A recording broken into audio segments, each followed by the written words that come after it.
Say it just like that. There's just 3 weeks left in the CFL's regular season, and the playoff picture is starting to take shape. We're kicking off Week 19. It is Thanksgiving weekend with an important game for both these teams. The high-flying Bombers are staring down that #1 seed in the West, while a win here tonight, and the Argos would claim that final playoff spot.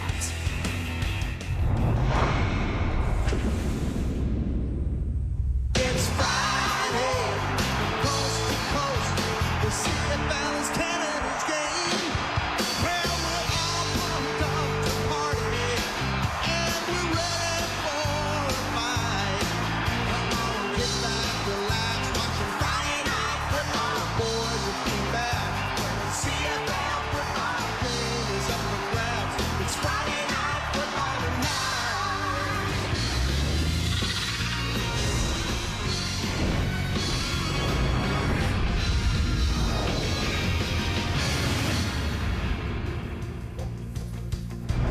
Brady Bowl is back, and the big man had a season best 147 yards last week in the last 3 games, averaging 19 carries for 120 yards and 3 touchdowns. But now he's going against the stingiest defense against the run. Let's see what he can do tonight.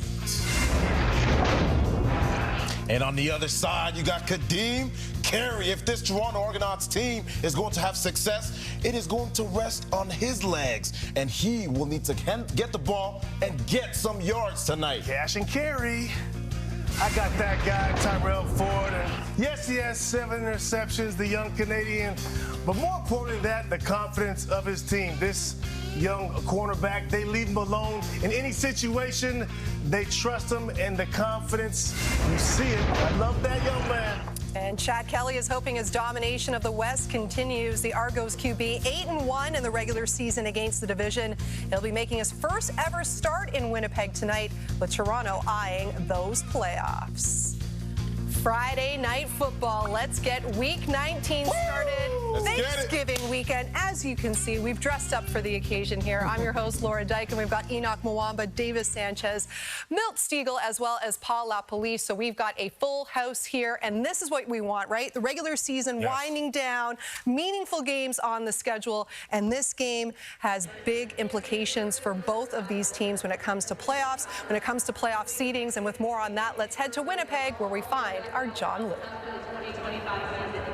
Yeah, Laura, that's Bombers fans, you're expecting big things tonight, because after reeling off 8 straight wins, Winnipeg can clinch its 4th straight division title and earn a bye to the West final with preferably a single point tonight, as opposed to relying on Saskatchewan to lose, potentially lose tomorrow night. Meanwhile, the Argos can clinch a spot, a playoff berth with a win this evening. So again, like you said, playoff implications for both teams this evening. And the theme of the night is ground and pound. Irresistible forces running into immovable objects. Kadeem Carey going up against the stingiest defense in the league, and the Bombers countering with the league's leading rusher and MOP candidate Brady Oliveira facing the toughest run defense in the CFL. And speaking of MOPs, as you said, Chad Kelly will make his first career start against the Bombers. He said yesterday that he's still trying to find his rhythm and timing after his first 6 games of the season. And you just know that the Bombers defense, they are looking forward to showing up and showing what they can do, because they did not like what happened the last time they faced Chad Kelly, and that was in the 2022 Grey Cup, Laura. All right, well, the Bombers hoping to follow in the footsteps of a couple of teams that began the season 0-4 and then went on to win the Grey Cup, like those Stampeders, 0-3 back in 2001. They actually fell to 1-4 at one point, but yes, they were the champions of the CFL by the end of the season. The most recent team to do that, well, that was the BC Lions, 2011. They began 0-5 before rallying, getting things right, and winning the Grey Cup. We know the Bombers started 0-4. Week 8 against the Argos, they fell to 2-6, but boy, has a lot changed since then. The Argos 4-4, fighting for that playoff spot, while it's been cruise control for the Bombers. They've won 8 in a row. How did they turn this thing around, Milt? What was the key to the turnaround? Well, the key is an individual who doesn't even step on the field, and that's head coach Mike O'Shea. This team follows his lead. He's always calm, cool, and collective. You never saw any panic. You never saw him say, wow, we need to make a bunch of changes. When they were 0-4 and 2-6, they stayed the course. They believed in the players they had there. They understood that they had some younger guys who had to get acclimated to the game. They understood they needed to get some guys back. And you see the results. This is the flagship franchise in this league. Not only are they winning on the field, they're winning off the field. Starts at the top with Wade Miller and everything they're doing on the field. I know some people are going to say, well, you're being a homer, Milt. But I speak two languages. I speak English and I speak facts. And right now, I'm just speaking facts, how this organization is ripping it up. And if anybody else wants to come for me, you know how to get at it. I literally was just about to call you a homer, and you called yourself a homer. But you are speaking facts, and what they've done has been really impressive. I'm always impressed by, like you guys mentioned, we talked about earlier, the way that they close games, the composure they have and what they're doing, and that's because they've done it together for some time. And like you said, it starts at the top with this team, and why you have to look at them as the favorite going into the playoff at the end of the season, because they've done it together and they have the pieces. That's really what I'm most impressed with. There's no panic in this team, whether it's beginning of the season 0-4 or it's at the end of games trailing, they'll find a way to win, and you can kind of see it from their quarterback, the other leader, their quarterback. You see it in them. There's full belief and never any panic. Yeah, you're right, Davis. They've done it together. I mean, we'll touch on offensively speaking, but even defensively speaking, you look at that defense. There's no one particular person that just completely stands out. They're doing it together as a team, and once they raise their game on defense, look at the guys on offense who came back into their own, starting with this man in Zach Alaris. He's starting to look back like the Hall of Famer that we know him to be, and he's got to throw the ball to guys that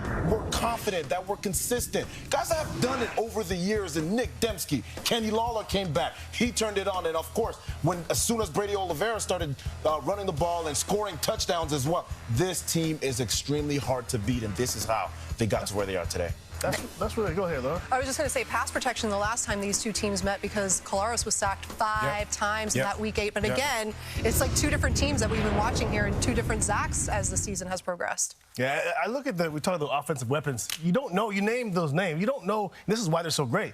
You don't know who's going to step up. You don't know who's the one you take away. Obviously, it's Brady O, but then you look at Dembski and Lawler and Zach. It's just, there's so many weapons, and they all step up at different times, and that's the way they're built. And this is not going to be an easy task for these Bombers to wrap up the West tonight. We know these Argonauts, they're fighting for a playoff spot. They know if they win this game, they've locked up that spot. And you don't want to have to go into next week thinking about, we got to win next week. They want to try to lock this up now and allow Hamilton to go ahead and take themselves on home. So this is not going to be an easy task. Chad Kelly, first time playing against the Winnipeg Blue Bombers, and you know he's going to try to go out and showcase his skills. I mean, they're one of the best teams in the league right now. But if there's a team that can challenge them, it is the Toronto Argonauts. We knew you would say that. We knew you would say that. I'm just speaking facts, Mill. Things are getting testy here already. All right, well, we know with that Bombers team, the secondary has been a major bright spot as of late as well. The group allowing the fewest passing yards per game, and Tyrell Ford has been right in the middle of all the fun.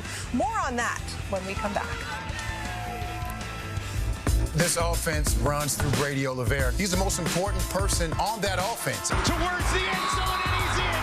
1,000 yards and his first touchdown of the season. Gets it down to Oliveira, who does a whole lot more with it. Brady Oliveira, touchdown! An awkward dance going on again. Well, some sort of chicken box or something. A lot of chicken dancing going on in Winnipeg. On that chicken box.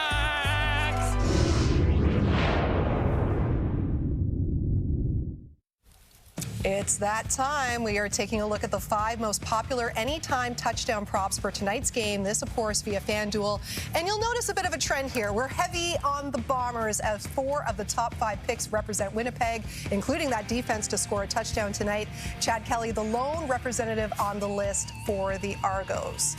So that's what the public is thinking. We want to get more specific here. Our anytime touchdown picks. I'm not doing well. I'm hoping for a rebound here. I know, we can all laugh about that. But Enoch, you're up first. Who do you like tonight? I want to go with a guy, Laura, that I don't think people are thinking about. Is it an Argo? It is an Argo. Oh, no idea. Okay. All right, I'll I'm sorry. Can I make my pick, please? Sorry. I'm going to go with a guy that not a lot of people are thinking he's going to be scoring a touchdown tonight. Okay. It is going to be Makai Polk. This is a guy who's young, but he's playing extremely well. 100 yards in 3 of the last 4 games.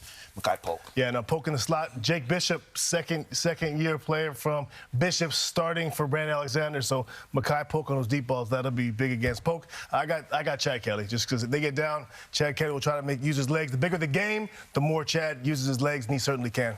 I'm going with Kenny Lawler, and I'm going with him for a reason. Going with the Bomber, of course. No, it's more to it than that.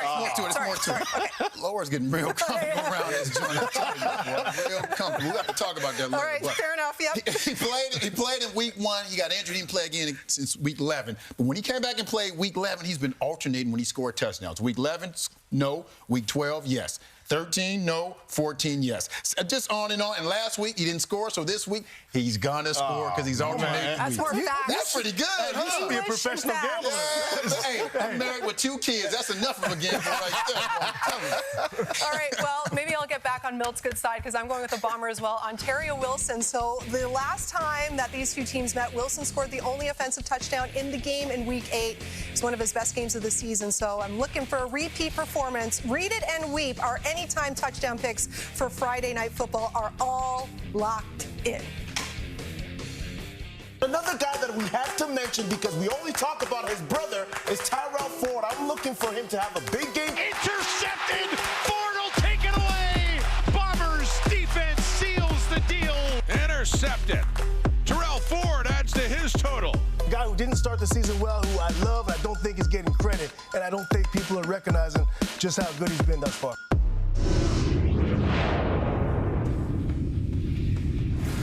Tyrell Ford is trying to do something a Canadian hasn't done since 2002, and that's lead the CFL in interceptions. He's got 7 of them, 1 shy of top spot, held right now by Saskatchewan's Roland Milligan Jr. Davis, well, he knows a thing or two about that. His 9 picks were the most in the league in the 2000 season. He even ran 2 of them back for touchdowns. Don't worry, Davis, I remembered that. So who better to talk a little Tyrell Ford than Davis, who joins Paul LaPolice now for Coach's Playbook. Yeah, thanks, Laura. It was real important that Davis got in. Yeah, there were 2 pick sixes in there, guys, so hopefully the fans heard that.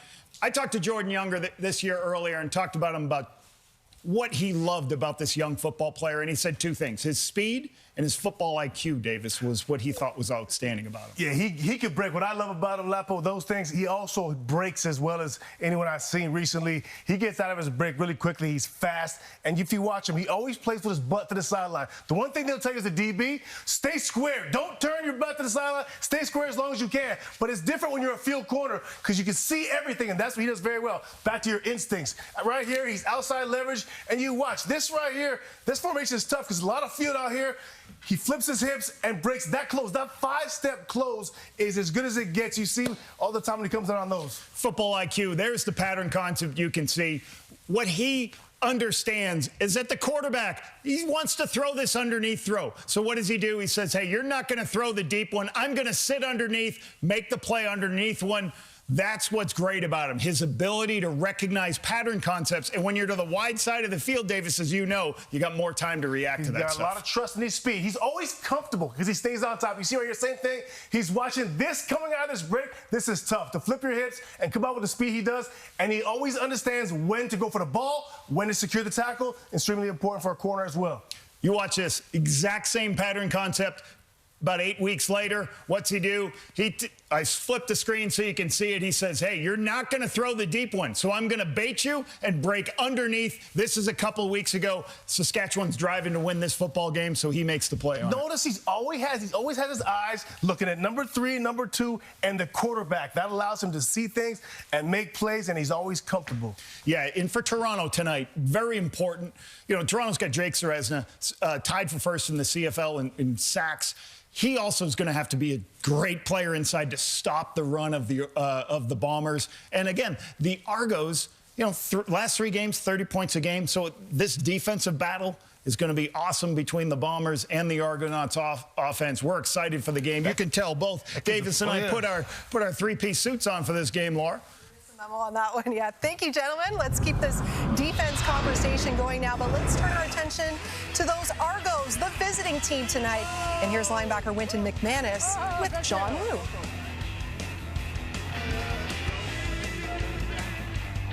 The Bombers this season, you held them to one offensive touchdown. What are the keys that you want to replicate against their two-pronged attack to garner success again tonight? Just the way we came out that game, we played very physical. Feel like we're the more physical team. We caused a lot of turnovers, created a lot of havoc. So that's what we want to kind of do today is get out, fly around, let's hit. Sounds like it's going to be a very physical game, really strong run game there. So how much do you look forward to personally coming through the middle against Brady Oliveira? I know this is what we all play the game for, to meet somebody in the hole, to, play the game with contact and stuff like that. So, it's an exciting game for us. We want to come out, get the win, and make sure we play sound football. Thanks for this, Wynton. Thank you. I appreciate it. Now, the strength of this Argos defense is definitely stopping the run. Toronto has allowed the fewest rush yards, giving up just 75.5 per game on average. But tonight, yes, it faces a big challenge in the CFL's leading rusher, Brady Oliveira, who just happens to be coming off his best game of the season. Enoch Milt, what will be the key to limiting the damage here tonight? Well, these Toronto Argonauts are going up against the best running back in the game right now, and they have the best running defense. So I'm going to defer to a man who used to stop opposing running backs, Enoch Mwamba. What do they need to do to stop Brady Oliveira? It starts with the physicality, Milt. It starts with the physicality up front. And this team has the guys, the pieces up front. You got Jake Serezna up there that wreaks havoc. And Coach LaPolice already talked about it. He's tied for first in the CFL right now with sacks, but he also plays the run. Got Ralph Hall, who's a young guy who also plays very physical in there. And you got some two guys off the edges who in Robbie Smith, as well as Folarin Orimolade, who is a problem. And so they have to force this team to be one-dimensional and force Zach Collaros really to start to pass the ball. Once that happens, there's two ways you can do that. You got to shut down Brady O, which is a hard thing to do, but also they got to put some points on the board. Yeah, I talked to co-defensive coordinator Will Fields, you're one of your old coaches, and he said they got to create levels, meaning those defensive linemen got to get him in the backfield, force him to go east and west. But if they just allow him to get to the line of scrimmage and hit those linebackers, arm tackles are not going to do it. So create levels. Also, force those offensive linemen to get off their double teams, because if they double team better than anyone. If they can do that, they have a great chance of winning this game. And I want to show you a guy who did pretty good against Brady Oliveira back in the day. A guy you may know, a guy who won the MOP and the top Canadian in the Grey Cup a couple of years ago. Look at this guy right here. Look at this guy right here. This is not what I was asking for. This is not it. I never wore black and gold, bro. Is this not you? Nope, that's not me. It's not you. It's still not you. It's coming. It's coming, I promise you. Here it is, Enoch Mwamba. This is how you tackle Brady Oliveira. This is how you do it. Look at him. He sheds the block. Oh, he misses him. Oh, my goodness, Enoch. What the heck happened? I can't believe you're doing this to me. You win some, you lose some, Mel. You lost that one, Enoch. You see the guy on my back? No. Did you see him on my back? You got pancake. Put some syrup on you, baby. Pancake You got doesn't have to be on my back, Mel.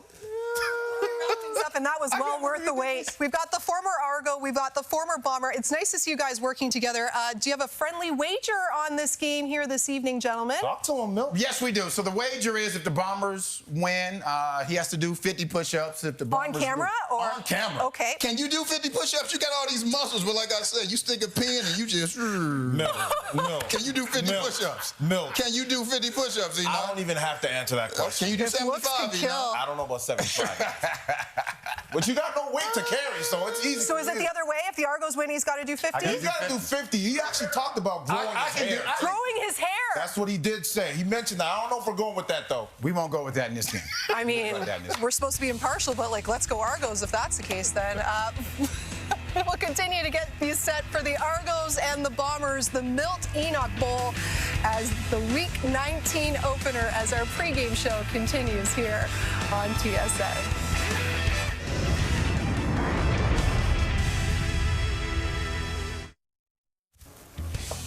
Oh, yeah, this guy came prepared. The Argos offense has been lighting it up lately, scoring at least 30 points in each of its last 3 contests. Who's the turkey? The Bombers, though, are up for the challenge as they've given up the fewest points per game. Let's go to a key member of that group now, John, with Willie Jefferson.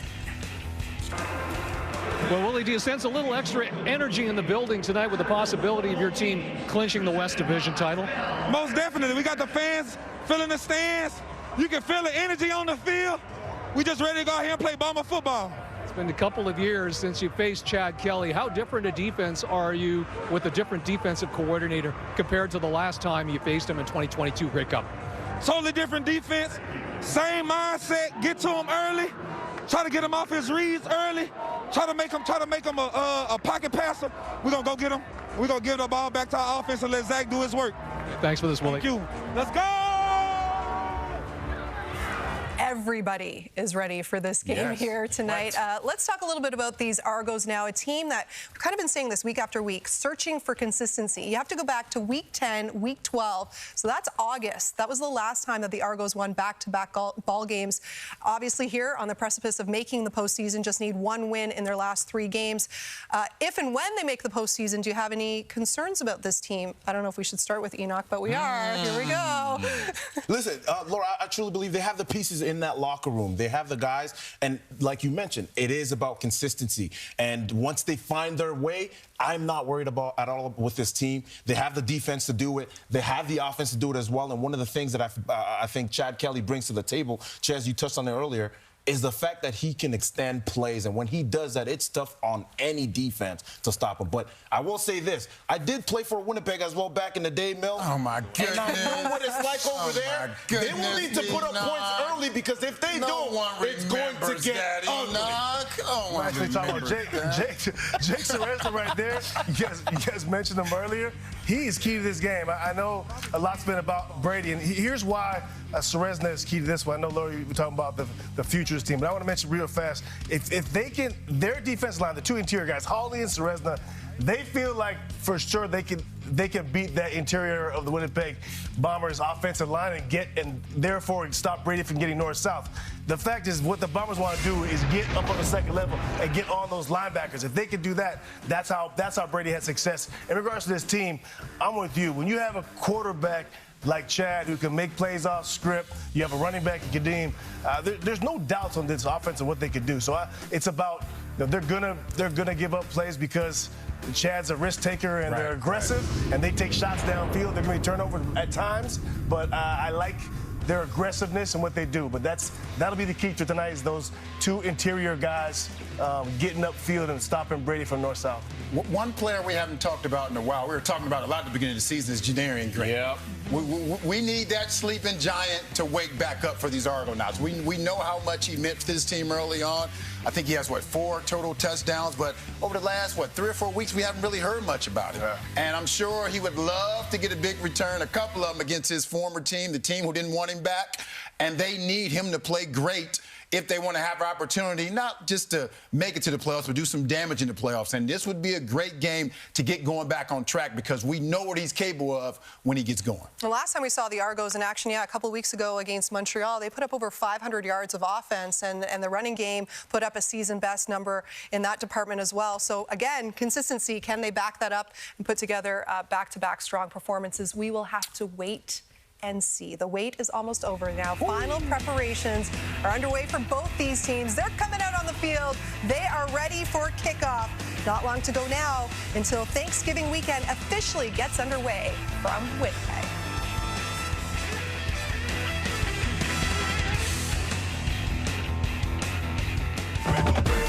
Here we go.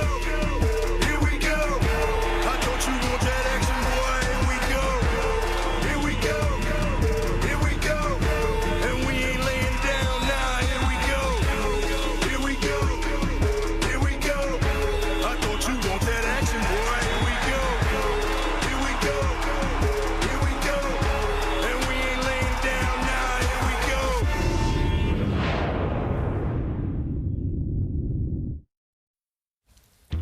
We've got a good one to kick off the Week 19 festivities in the CFL, and both teams have plenty to play for as the regular season starts to wind down. Tonight, the hometown Bombers look to keep their impressive win streak going and deny the Argos a playoff berth in the process.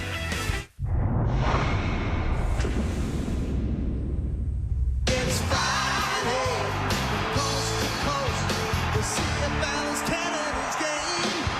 Well, we're all pumped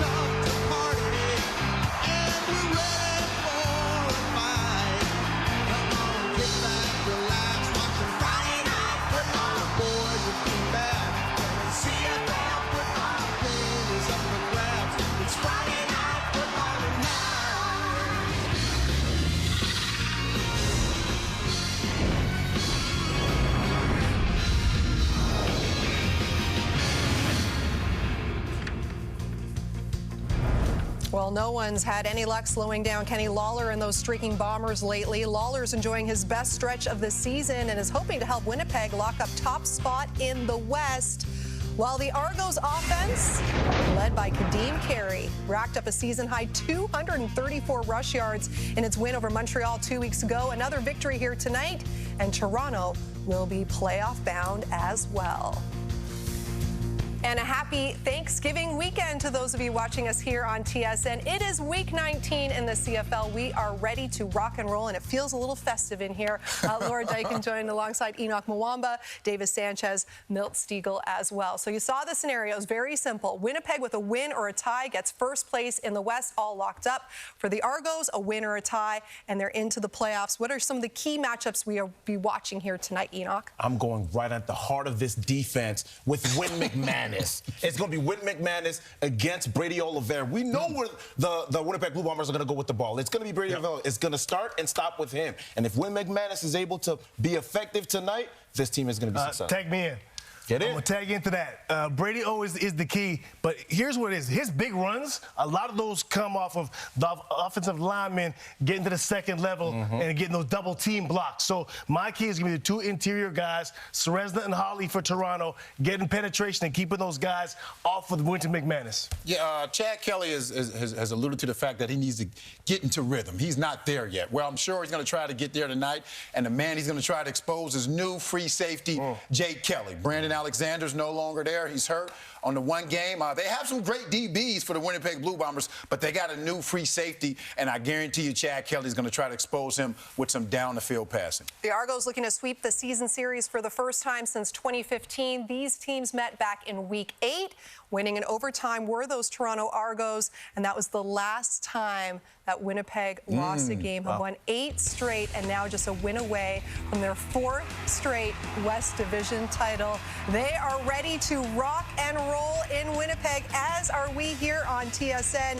And yes, we'll officially kick off this Thanksgiving weekend right after this.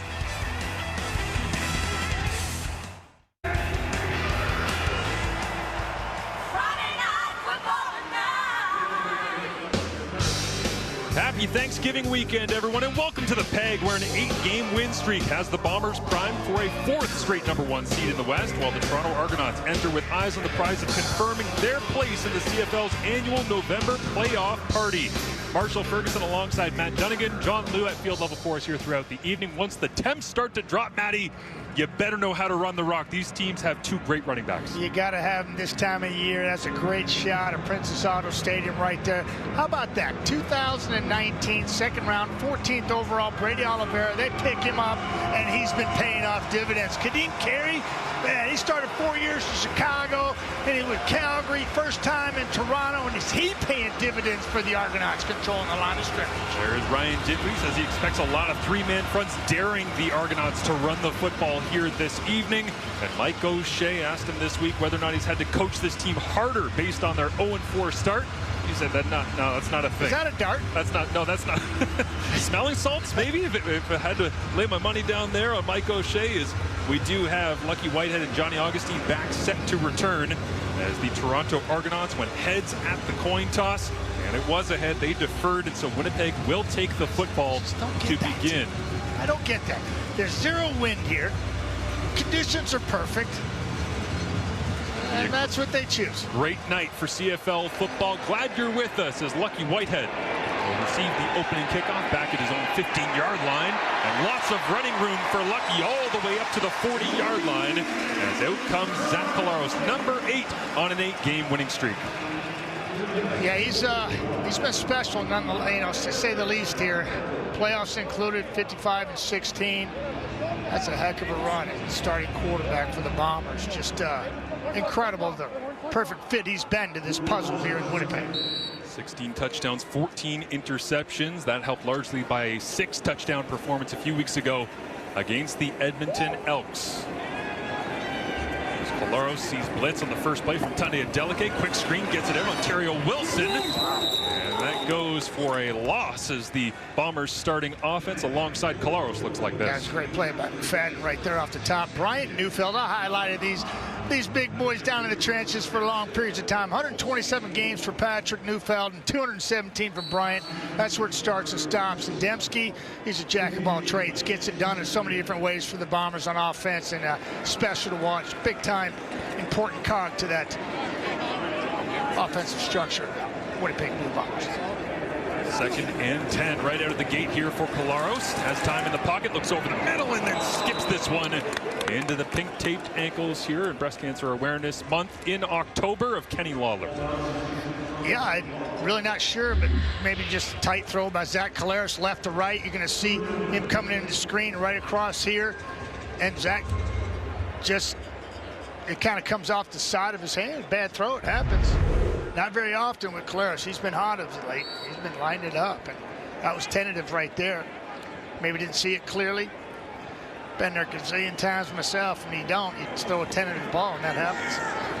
Sheehan ready to boot this one away. There's no wind here this evening. It will drop down to the former Bomber, Janarian Grant, who stutter steps at the 35-yard line before trying to squeak out the backside. The Bombers coverage team is there. Chad Kelly last week in action on the roster after serving his 9-game suspension and trying to find his rhythm. Here's what it looked like a couple weeks ago against the Alouettes. Yeah, I mean, just under 65% completion percentage, and wasn't asked to do a whole lot, but that's what happens when you rush the ball for 230-plus yards. I mean, we know he'll do that.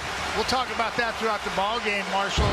He'll throw deep, and coaching Pope a couple of his deep ball chunkers and his targets, and he loves to feed it deep. See how early they go down the field right now. They just fly it underneath. Kevin Mittal, the rookie out of Laval, he'll make the grab on first down. It's a rare opportunity for Mittal to get the ball in his hands. Just his 14th catch of the year, and here's what Chad Kelly's digits look like through his 3-3 start. In 6 starts, talking to Ryan Dinwiddie, you know, he says he's still shaking off rust.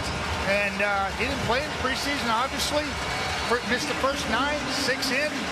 And you just jump in as that train's moving, and you got to catch up, and he's still in catch-up mode. But, boy, he certainly got the talent. And you heard Milt talk about it before the game. He's going to test that free safety for the Winnipeg Blue Bombers. Go inside, Kadeem Carey right down the rail here to the 50, and not tackled until he's down at the 46-yard line of Winnipeg as Kadeem Carey continues to just churn the legs through traffic. Just chunk it. Just right up the middle. Go, baby, go. That's a free safety getting a taste of it right there. Takes the brunt of that hit. We know Kadeem is going to run to contact much like Brady O. As Kadeem gets tackled here after a gain of a couple, is the tempo of this Argonauts starting offense being used to try and get the crowd out of it a little bit early on. Have you noticed, Marshall, that the theme for me, introduction of these offenses, staying on the offensive line and beating the Castro, 4th-year player, 43 games in, and Dejan Allen, he's got 54 starts at right tackle, 4th-year player from Hawaii. Those guys doing a nice job already. Kelly looks to throw, goes out to the flats. Deonta McMahon, Interbug gets away. Redder Cranby can't bring him down, and finally it'll be Bonds bringing him down for his 25th tackle of the year, but getting McMahon in space early on. A couple of easy completions for Chad Kelly, scripted by Ryan Dinwiddie. That's scary. You get this guy in space, heck, you get him the football in the backfield, he's getting you almost 8 yards a pop. And now in space, yeah, he's going to double that easily. He's a hard man to tackle.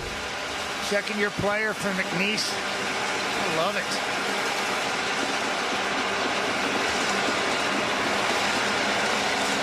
Stays in the backfield here, and waiting for the football to come up, and then a massive explosion in the backfield. Jake Thomas ended up running right through Kelly. Not sure he heard the whistles or saw the flags come up, as the Argonauts sideline is furious. And a ton of confusion at the snap of the football here, or the lack of a snap. Yeah, well, Davaris Daniels, you know, thought the ball was going to be snapped too, and he was about 15 yards downfield when the ball was finally snapped. And that's what we got to chuckle out of me, just a miscommunication there down here near in the red zone. You don't want to go backwards here, make it tougher on you. Now you're behind the sticks, 1st and 15. Jake Thomas just taking a free shot, maybe. A 12th-year player out of Acadia. Look at him, he's going, hey, yep. Am I allowed to do that? Looking for his 3rd sack. Coach, you good with me doing that? And now a flag comes out from the officials well after, and I wonder whether or not Ben Major got some help From the command center, Al Bradbury is the replay official here this evening, and Ben Major is our referee. There are 2 penalties on the play, offside, Toronto number 80. Then we have a major foul, roughing, Winnipeg number 95. Yeah. We'll go up 10 yards. It's going to be first down. Ben Major and a little help from command center figured that one out, and pretty obvious. Yeah, and yeah, here's DeVaris Daniels. Watch him. Watch out. He's early, like really early, like 10 yards downfield. And then roughing right there, little hello. Wake it up. A little bit of confusion at the line of scrimmage as well from a relatively young Argonauts offensive line. Dylan Giffen looked like with the silent count, all the noise here at Princess Auto Stadium. He was the one responsible for tapping the center, Peter Nicastro. But yeah, the bells, the horns, the vuvuzelas, whatever you got, they're here tonight. Yeah, they are. Great crowd. Lead the league in attendance once again, 3 years in a row. And the officials pause play again. Chad Kelly wants to huddle up once again. And people, if you're at home, we'll try to describe it as best we can. Marshall's doing it right here, and this is difficult. It's difficult to communicate down there, and you got to communicate offensively, defensively on the fly, and it's tough on Toronto right now. They got a little help from Jake Thomas. Trying to figure out exactly where to spot the football down inside the score zone as Toronto moving the football in their first possession of the ball game. Yeah, behind the sticks. Now they're not, thanks to Jake Thomas flying off and giving a little chicken wing to Chad Kelly. I'll take this all day. Toronto's pretty solid here in the red zone. So we corrected the spot. It's in the first down at the 16-yard line. We need to reset the clock to 11-12. 11-12, please. Yeah, 26 of 46 attempts down here in the red zone. 57% of scoring touchdowns. Knocking at the door. 1st and 10 on the 16 early in this football game. Gotta love it if you're an Argo fan. Well, Chad Kelly in the score zone, 17 of 25 for 6 touchdowns and an interception. This time he'll show a stretch run to the outside. They give to Deonta McMahon. Wrapped up and brought down. Minimal gain on the play. As we take a look at the Winnipeg starting defense. Yeah, and Jake Thomas, he's already in the mix. I highlighted him. Why not? Another veteran, just stick in the middle. And then right in the backside, you got a replacement for one of the best ever in the league. And I'm talking about Tony Jones replacing Adam Bighill in the middle, doing an outstanding job. Trey Ford, you heard the guys talking about him before the game. 7 picks. Just toying with the receivers this year in the league. So young, wet behind the ears still, as is Terrell Ford, and he is just an outstanding talent that's making it look pretty easy in his young career. Jamal Woods is the injured Winnipeg Blue Bomber in his first year with the club out of Illinois. Got a pair of sacks so far this season. It looks like they're working on his right hand. And so Mike O'Shea in discussion with Ben Major. This feels like a playoff game, Matty. Not just the noise, the environment, but also just the coaches working the officials here early on. Well, the importance of playoff implications, you get to this point of the season and every play matters, and it definitely has that playoff feel, Marshall. Home field advantage for Winnipeg, 37-5 at home since the start of 2019, 40-5 if you include the West Finals. A lot of it's been due to the crowd noise and big defensive stops. Other teams have gotten down in scoring position. Kelly, 2nd and 7. Looks over the middle, low crosser, David Unger, the third, race to the pylon, touchdown Argos. I love what they did on the backside to create some time for Chad Kelly. As the formation was really nice to give Chad a little extra help on the backside, and watch the block by Kadeem Carey. And here's Carey right here, and then watch these guys, Metellus funnel in, across the field, takes 2. And Unger underneath, that's an easy pitch and catch. Unger's first of the season, hard to believe. Had 0 coming in, it's his 28th catch, goes above 380. That's big time play. I know it gets him on track. First touchdown of the season for David Unger, as he had 3 touchdowns for the Double Blue last year. His first season with Toronto signing in free agency, coming over from the Hamilton Tiger Cats.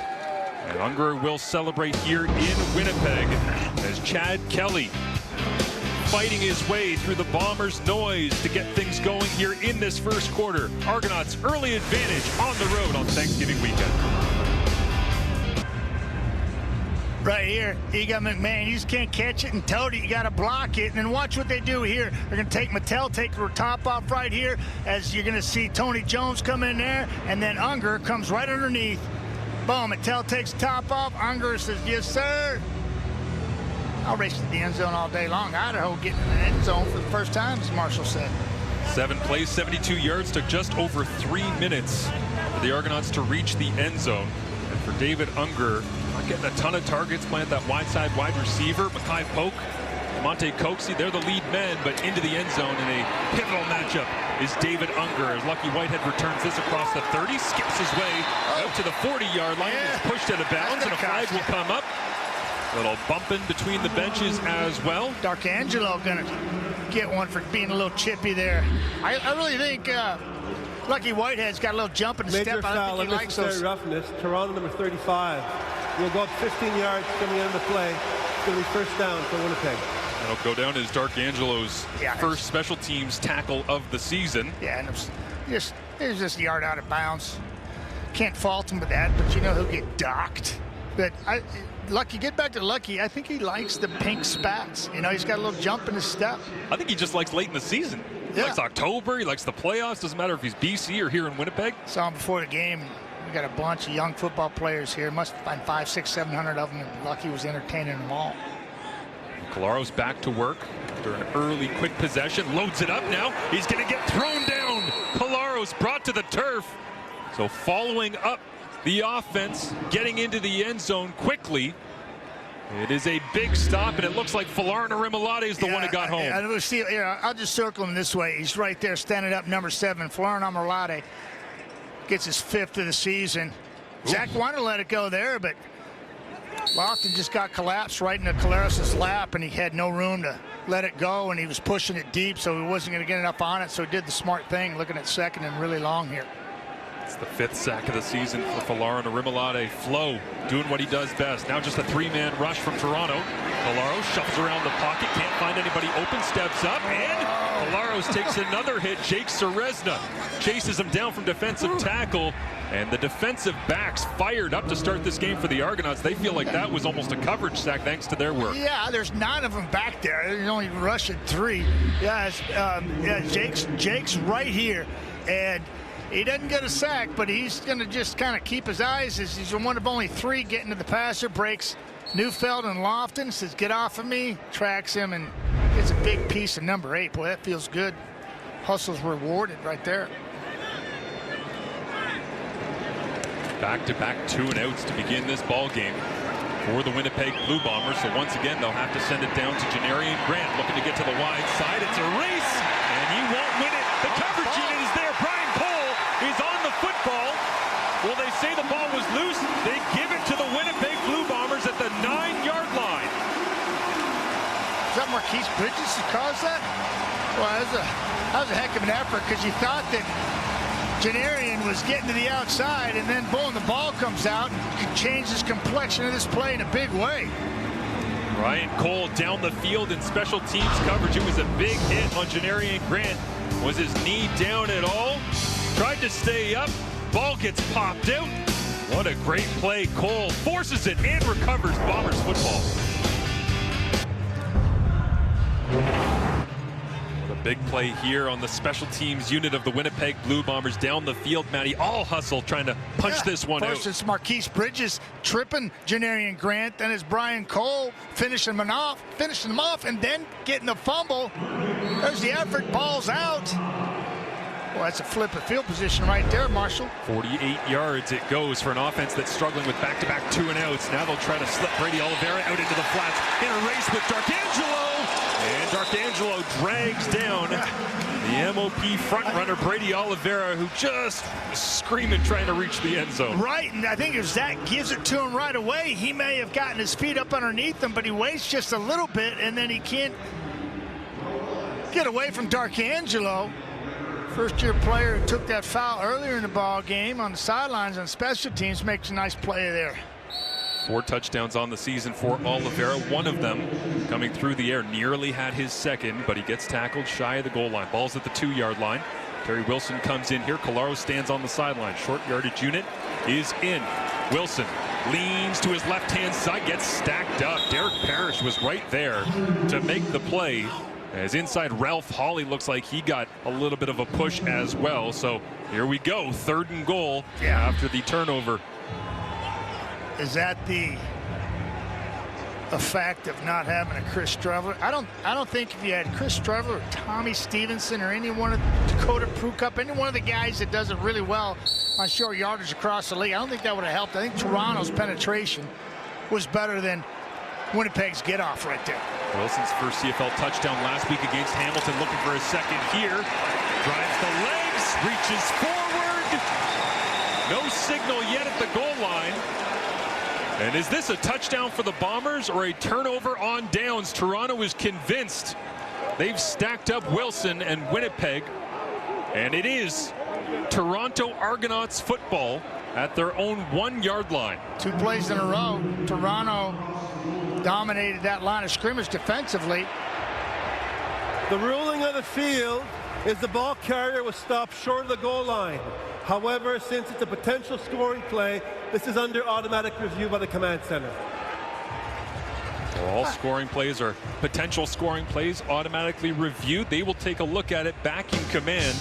As Al Bradbury will look at it just like Mike O'Shea does up at the Jumbotron. Not sure O'Shea loves what he sees on that one. Here's your best look at it. Wilson, somewhere in the middle of that fray, leans his way forward. We'll get confirmation when we return to Winnipeg. A 48-yard flip of field position on the fumbled punt return by Janarian Grant leads to 3 plays in a row for the Winnipeg Blue Bombers, and it ends right here as they're looking at it back in the command center with Terry Wilson trying to find anywhere to get past that double blue wall.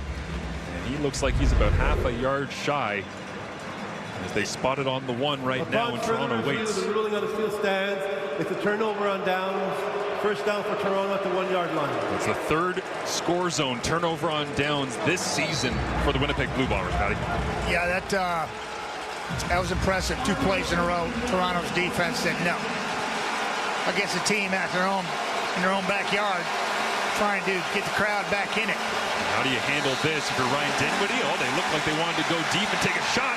Chad Kelly has some pressure, steps up, slings it over the middle, and that one is hauled in by Davaris Daniels. So Kelly living dangerously in his own end zone, but it pays off. Yeah, Chad Kelly showed a lot of poise here. Coach says he's shaking off rust. I would say that that's long gone watching this poise in the end zone. He's looking for a double move. He's got a seam and a rail. He steps up in a pocket, and he finds Davaris Daniels over the middle, throws a strike as the young free safety's in the trail position, moving the sticks.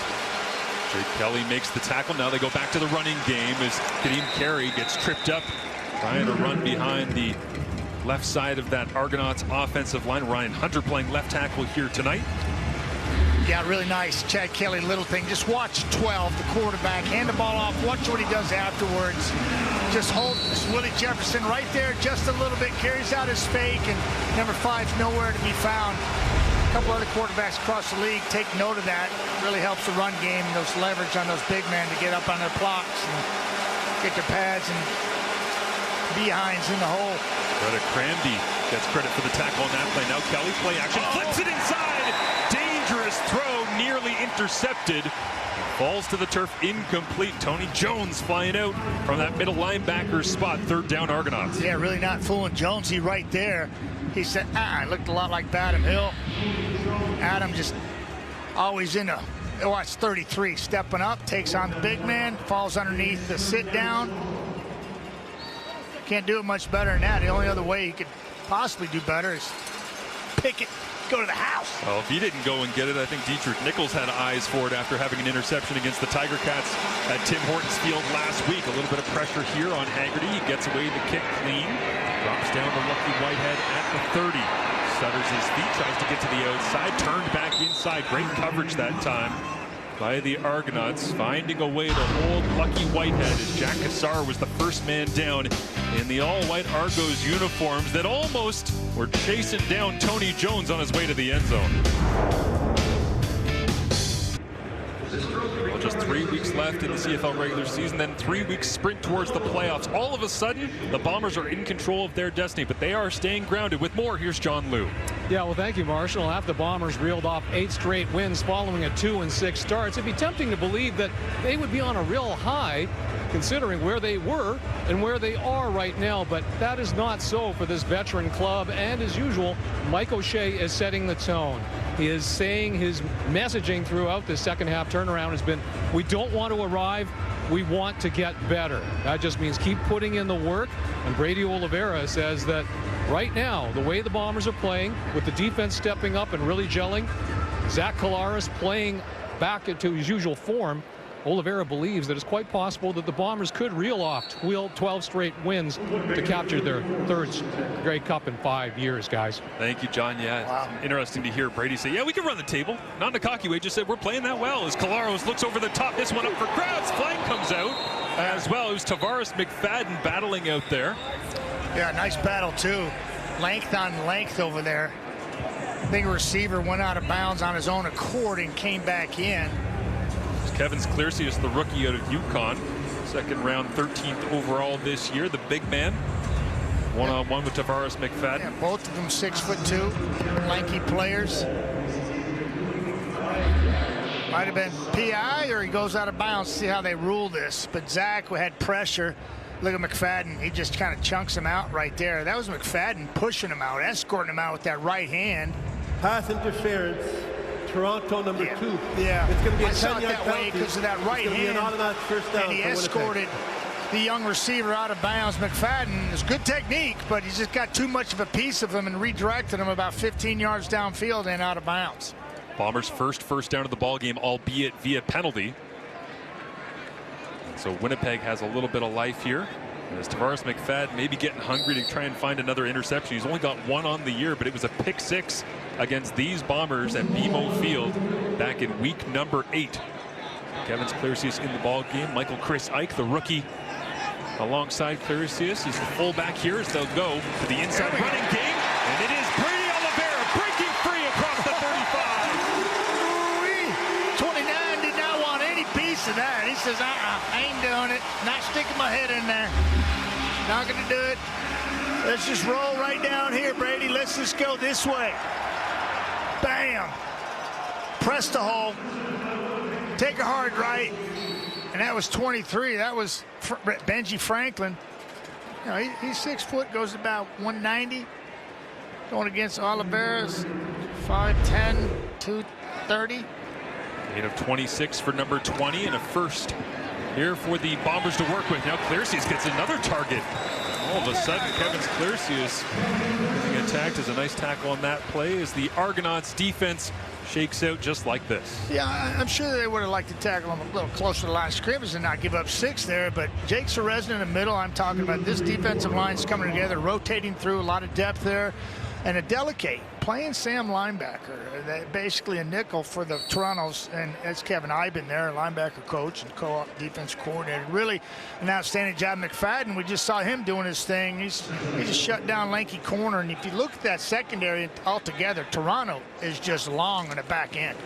Keep Michael Chris Ike in here to try and spring Brady Oliveira once again. That run is going nowhere. Defense, huh? Up front, that defensive line, Arimolade, Serezna, Ralph Hawley, Robbie Smith. Making a play that time, shutting it down, and the offense leaves the field. Brinkman was in there too. Watch 91. He just beats his man and gets off of him. Oh, I mean, that's Patty Neufeld just leaning on him. Patty goes about 340. Brinkman goes about 310. And they were just, Brinkman did enough to kind of bounce Brady sideways and then rally. The troops came and Toronto got it. Sergio Castillo comes out. 83% on the year. From this distance, 18 of 26 on the season, as this one will go wide. Janarian Grant gets his hands on it, and the rare time that one of the most dangerous return men in the CFL decides to not take it out of the end zone, but a miss and a single point on the board for Winnipeg. So the Bombers on the board here on a night where they can get themselves the West Division title for the 4th year in a row in the regular season. First time they'd be able to do that since 1958 to 1962, 5-year span, when they won 4 Grey Cups commonly known as the glory days. Well, they're trying to bring those back. Of course, not going to reach that Grey Cup total over a 5-year span, but they want it here badly tonight. And the Argonauts trying to play spoiler. They lean back on their running game once again. A gain of 2 on the play for Kadeem Carey. If you're Jordan Younger, you'll take that all day. Or from 2nd and 8. So both these defenses dead set on trying to stop the bread and butter, the ground game. You heard John Lou talk about it. They're talking about it in the studio. No surprise. This time of year, Marshall, you said it. People talk about the run game. Establish the line of scrimmage. So far advantage, Toronto. Goal line stance. 2nd and 8. Kelly, pressure on, scrambling around, trying to find an open door. Quarterback spies all over him. Cole's there, but it is complete. Where will they spot it? Jean Brissett made the grab, and they'll give him forward progress. So Cole flies in at the last second, but somehow Kelly makes the completion and gets up with a bit of a limp as well. Yeah, well, he probably should have, because any one of these moves, you know, is all hell's breaking loose here, and then you got Cole chasing him, and he brings him down. Kind of like it landed on his hip funny. Somehow he managed to find Brissett. It's good awareness, good ball handling too, with securing the ball with 2 hands in that melee, and somehow finding an open receiver. The 7th catch of the year for Jean Brissett as now they go inside run. Deonta McMahon getting a look, but for Brissett, 38 catches last year, 5 touchdowns, and he played in all 18 games. This is just his 4th game played so far this year, but a big 2nd down conversion on that last play. Certainly was. Coming back to the ball hard, working for his quarterback. And Chad Kelly doesn't get enough credit. I've seen him. I saw him at BC a couple weeks ago. 8-3, and he was under pressure and making plays with people in his face, and there's another example of that. Really fine job of keeping your focus and eyes downfield. Lars Daniels, Tommy Neal to David Unger to the bottom. Up to the top they go. Demonte Coxie taking out the legs underneath. That is the talented Canadian Tyrell Ford sniffing around trying to find his 8th interception of the season. You having any fun yet? Toronto trying to clinch a playoff spot. The Bombers trying to reclaim their Western throne. But after 1 quarter of play, it's Toronto up over Winnipeg here from Princess Auto Stadium. More when we return.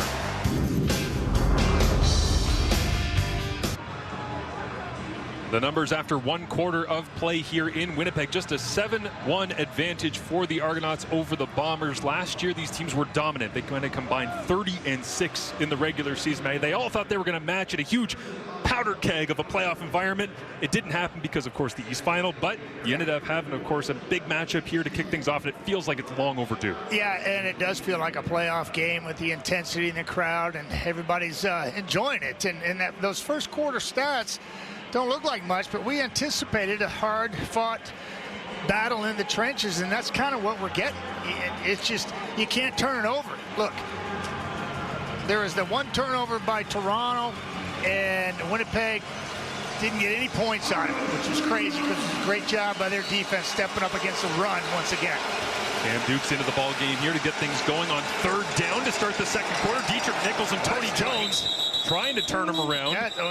We're right on it, That was a lot of work they had to do to move those sticks. And after Toronto already got a turnover on downs, defensively, Winnipeg trying to answer the bell on the very first play of the 2nd quarter. Ben Major, the referee, will ask for the sticks to come out. I got the best seat in the house at this. I think they're short. I think they're short by about 3 inches. Oh, yeah, maybe even closer, maybe about 1.5 inches. Marshall, we're right on it. We got good seats, folks. It's Princess Auto Stadium, sweet to call a game at. When it's full like this, and you got 2 gladiator football teams going at it. 3 inches was your call? Yep, 1.5 inches. I'm going to say half a yard. Oh, 1 chain link. Let's get the job done, whether it's 1.5 inches or 5 inches right there. Hey, forget about it. Tit for tat. 1-1 in short yardage situations, and typically that's not the case. Toronto's the first time Toronto's been stopped in a short yardage situation this year. 22 for 22 going in. First time a defeat in short yardage situation. Defensive line won the battle there for the Bombers. But it might have been Tony Jones coming over from middle linebacker, filling in for the injured Adam Bighill, that finished it off and held Cam Dukes up long enough for everyone else to arrive on site. Colaros and the Bombers offense back on the field. Out into the flats in this one. It's Brady Oliveira right on the back shoulder blade. Wake it up. Incomplete. His quarterbacks were hey, let's go now. Playing ball here. Everybody's live. See, that's what you would have done. But see, look how calm Colaros is. Okay, 2nd and 10. Come on, Brady. Got up on him. Dude, we're not running plays here. This is not Skelly. Trying to move the sticks. Just a little complacent there. Dial him in, little slap upside the head. Say, hey, son, let's go. 5 options here for Colaros. Loads it up. Outside, Kenny Lawler on the run. Hauls it in. Right in front of Royce Mecchier. Couldn't get there from his free safety spot. And a couple weeks ago in the 6-touchdown performance, Lawler had 8 catches for $130 and 2 touchdowns. This is another huge chunk play from 89. Yeah, so to your point, Marshall, to your point, just watch this guy do his thing. Yeah, and Zach. Bang, beautiful. It was just a deep corner. The ball was laid out there before he was in his break. Zach knew exactly where 8-9 was going to be. And a 49 on the play. Lawler's longest catch of the season, 55 yards. Close, not quite. All that matters, it's a big play offensively for a team that started slowly here. Now they go back to Oliveira, trying to atone for his mistake a couple plays ago, right up through the middle of that Argonauts defense, which holds up once again. And they'll send in Wheatfall, Ontario Wilson, Kevin Clercius in as well, as out comes Michael Chris Ike, Tui Ellie, and Lucky Whitehead. So wholesale changes here on 2nd down. That was impressive. Can you do that 3 times really fast? That Stick was around. like 5 guys in a row. Quentin McManus staring it down in the middle alongside Tunde Adeleke. Boy, I saw him down there in that short yardage situation when they stopped Winnipeg last quarter. He went flying over the top. Amazing. Colaros, stutter, get out of the pocket, back pedals, and all the way down at the 22-yard line. Call the cops. The Brinksman has arrived on the scene. This is fun. There he is right here, folks. Watch 91 do his thing. Get there. Fighting 2. Dobson. Keep working. Get off of me. Oh, now it's time to feed. Now it's time to dance. Boy. These guys work hard down in the trenches, forcing another field goal attempt by Sergio Castillo. Sergio Castillo. Earlier on, just getting the single, and now he tags on 3 more. The Winnipeg Blue Bombers trying to find a way to finish down the score zone. They've had plenty of opportunities, but Jared Brinkman, 3rd sack of the season. Colaros trying to do anything he can to find some free turf.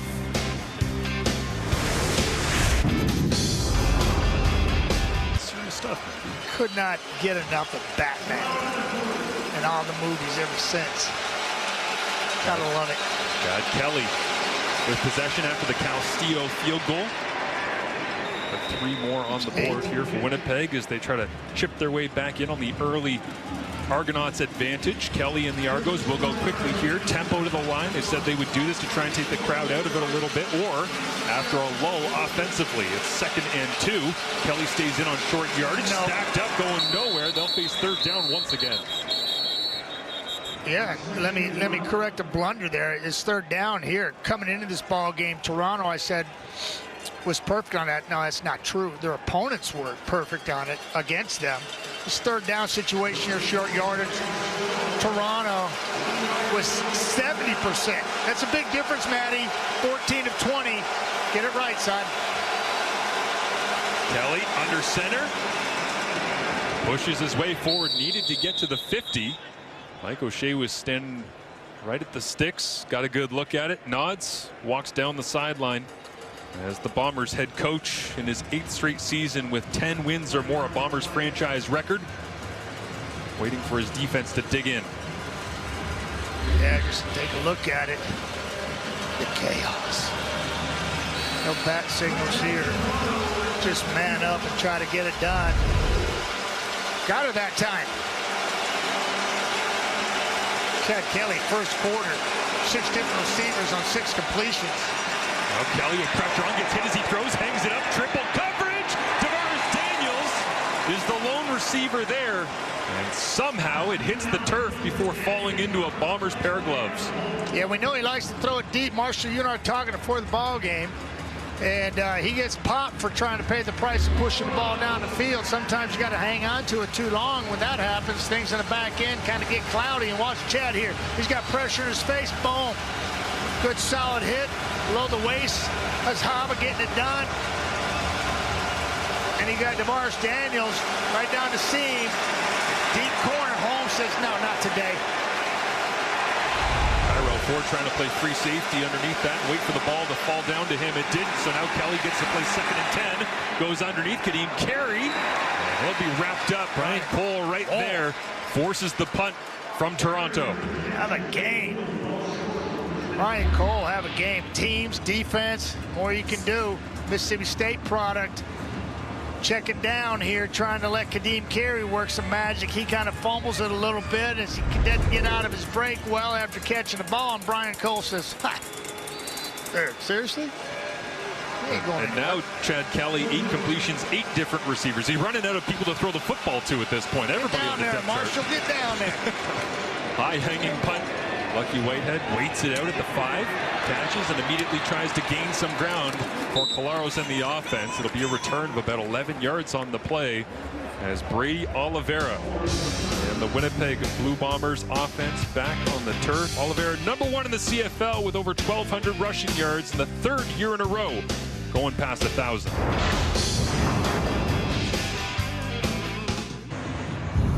Number 8 all-time for the Winnipeg Blue Bombers at 4,218 yards, and number 20 leads the CFL in yards from scrimmage with over 1,600 this year. Here's what he looked like last week at Tim Hortons Field. Well, just watch his shoulder pads. They're always going north and south.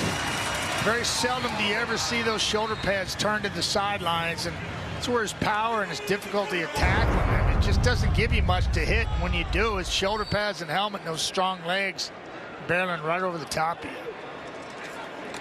Oliveira gets a look here. Waits, sidesteps, little jump cut, perfect, and then bursts his way forward.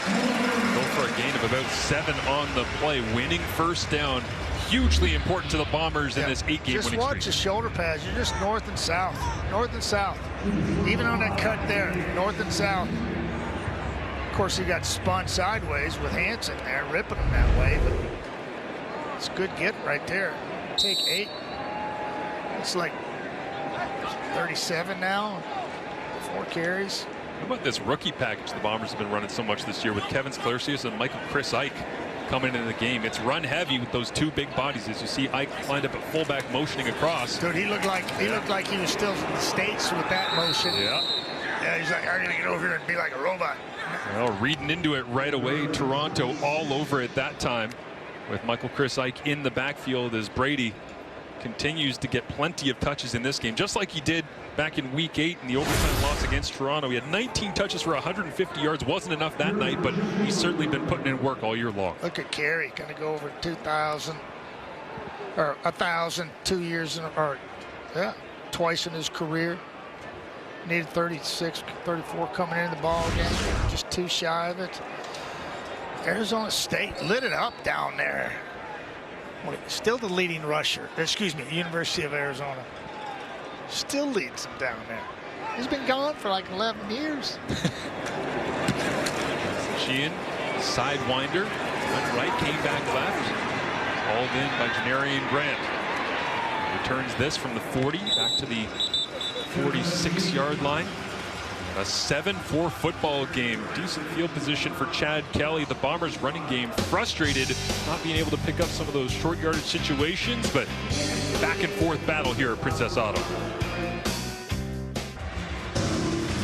Chad Kelly in 2022, one of just 3 rookie quarterbacks to lead a fourth quarter Grey Cup comeback since 1945, and the first to do it since 1958 against this Bombers defense. But is it really this Bombers defense? John Lou has more.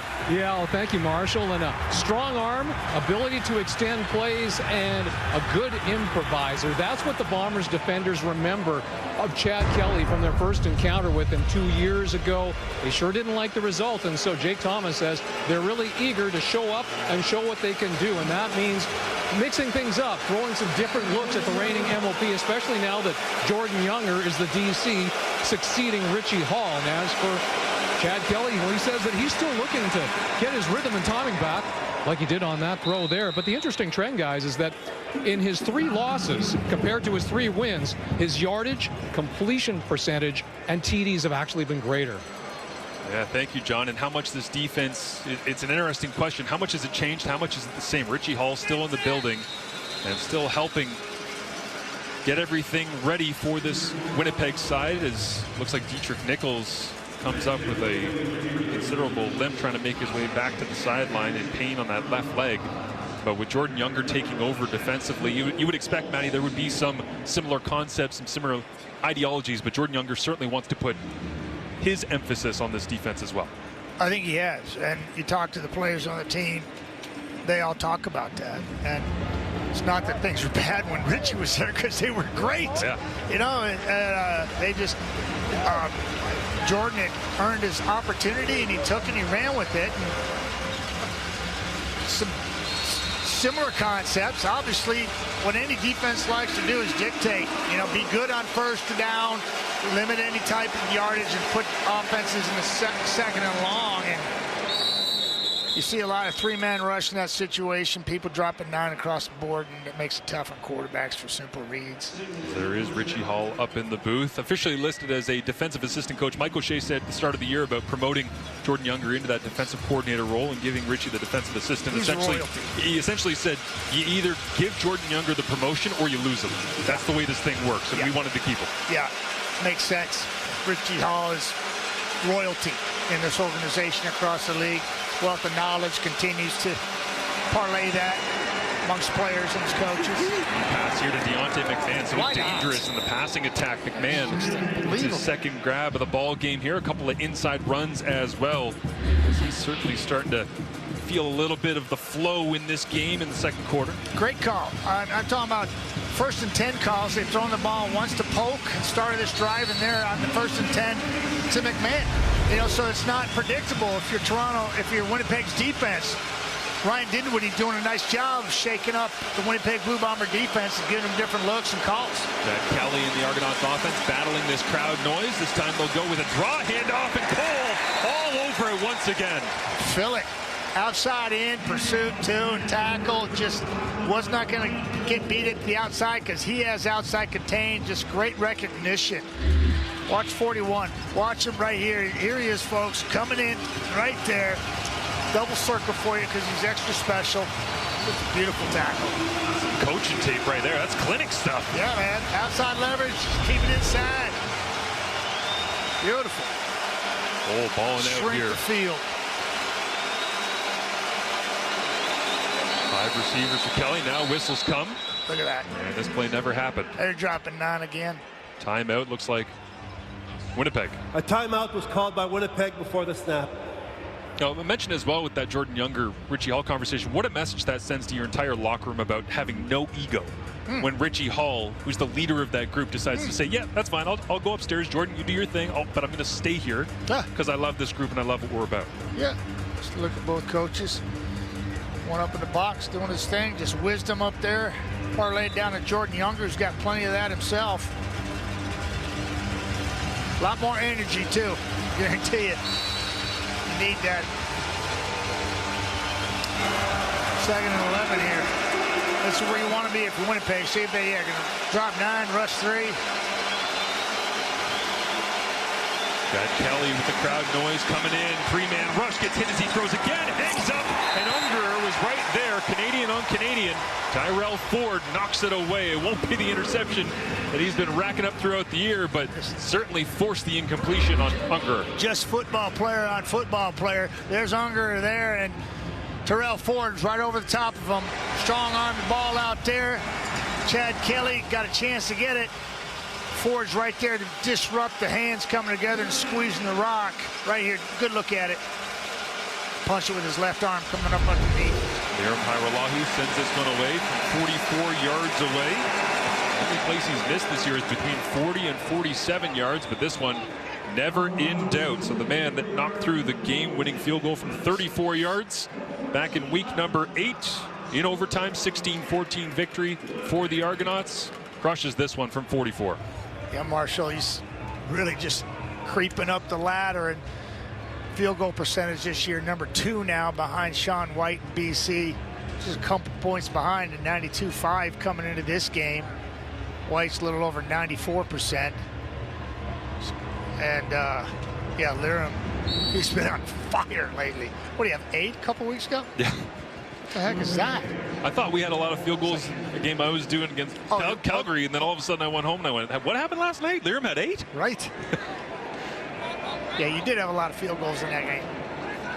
Colaros takes it to the left, goes inside. Dembski gets a little pitch, and great play by Wynton McManus, middle linebacker, back from injury. And I'm not sure if I like the concept of this, because you're going to pitch the ball out here, and then you're going to come underneath here. And for everybody who's late in the recognition, they can just scrape and get to the second guy, the slower guy.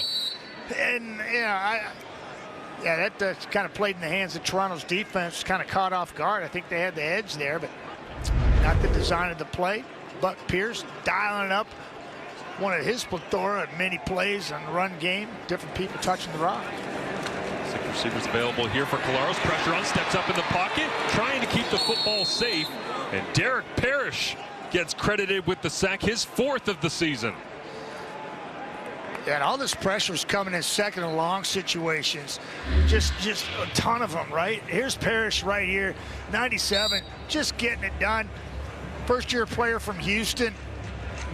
Yeah, I'm not sure if they counted that as a sack, but that's his 4th. Yeah. We're at the 3-minute timeout. Got back 3-minute across timeout. the line, it Yeah, looks just like, got or back a very little close. bit. So they'll Parrish end up still hustling, making it happen. calling the 3-minute warning here is a 10-4 football game. Chad Kelly in the Argonauts offense, the only major on the board thus far. Dean Carey trying to get going. We'll return with the final 3 minutes of the first half right after this from Winnipeg.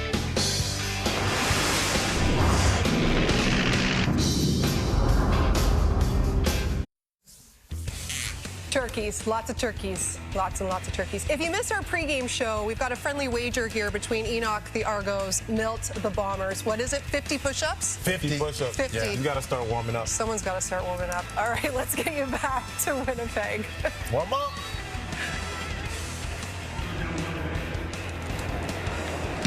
You give me 5 hours, I can rip off 50 push-ups for you, Laura. Come on. You don't need to warm up for that. Janarian Grant, they fake the reverse with Deonta McMahon. Jack Cassar gets a block out in front, trying to spring Janarian Grant some life into the Argonauts here across the 55 and tackled all the way down at the 46-yard line of the Bombers. So great starting field position for the Argonauts offense. Yeah, nice little fake reverse here. Right there, it kind of freezes the cover teams, and now they're just going, like I said, uh-oh, they got to redirect. Johnny Augustine running the entire length of the cover unit there. That was like do or get cut, you know. Good on him, 2-7.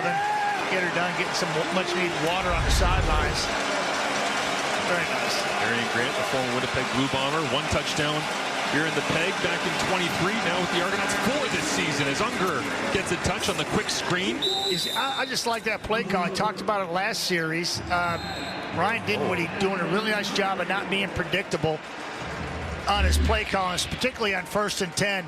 There he is, 5'10", very shifty, explosive. That's the type of guy you need running those plays. They had a misconduct foul.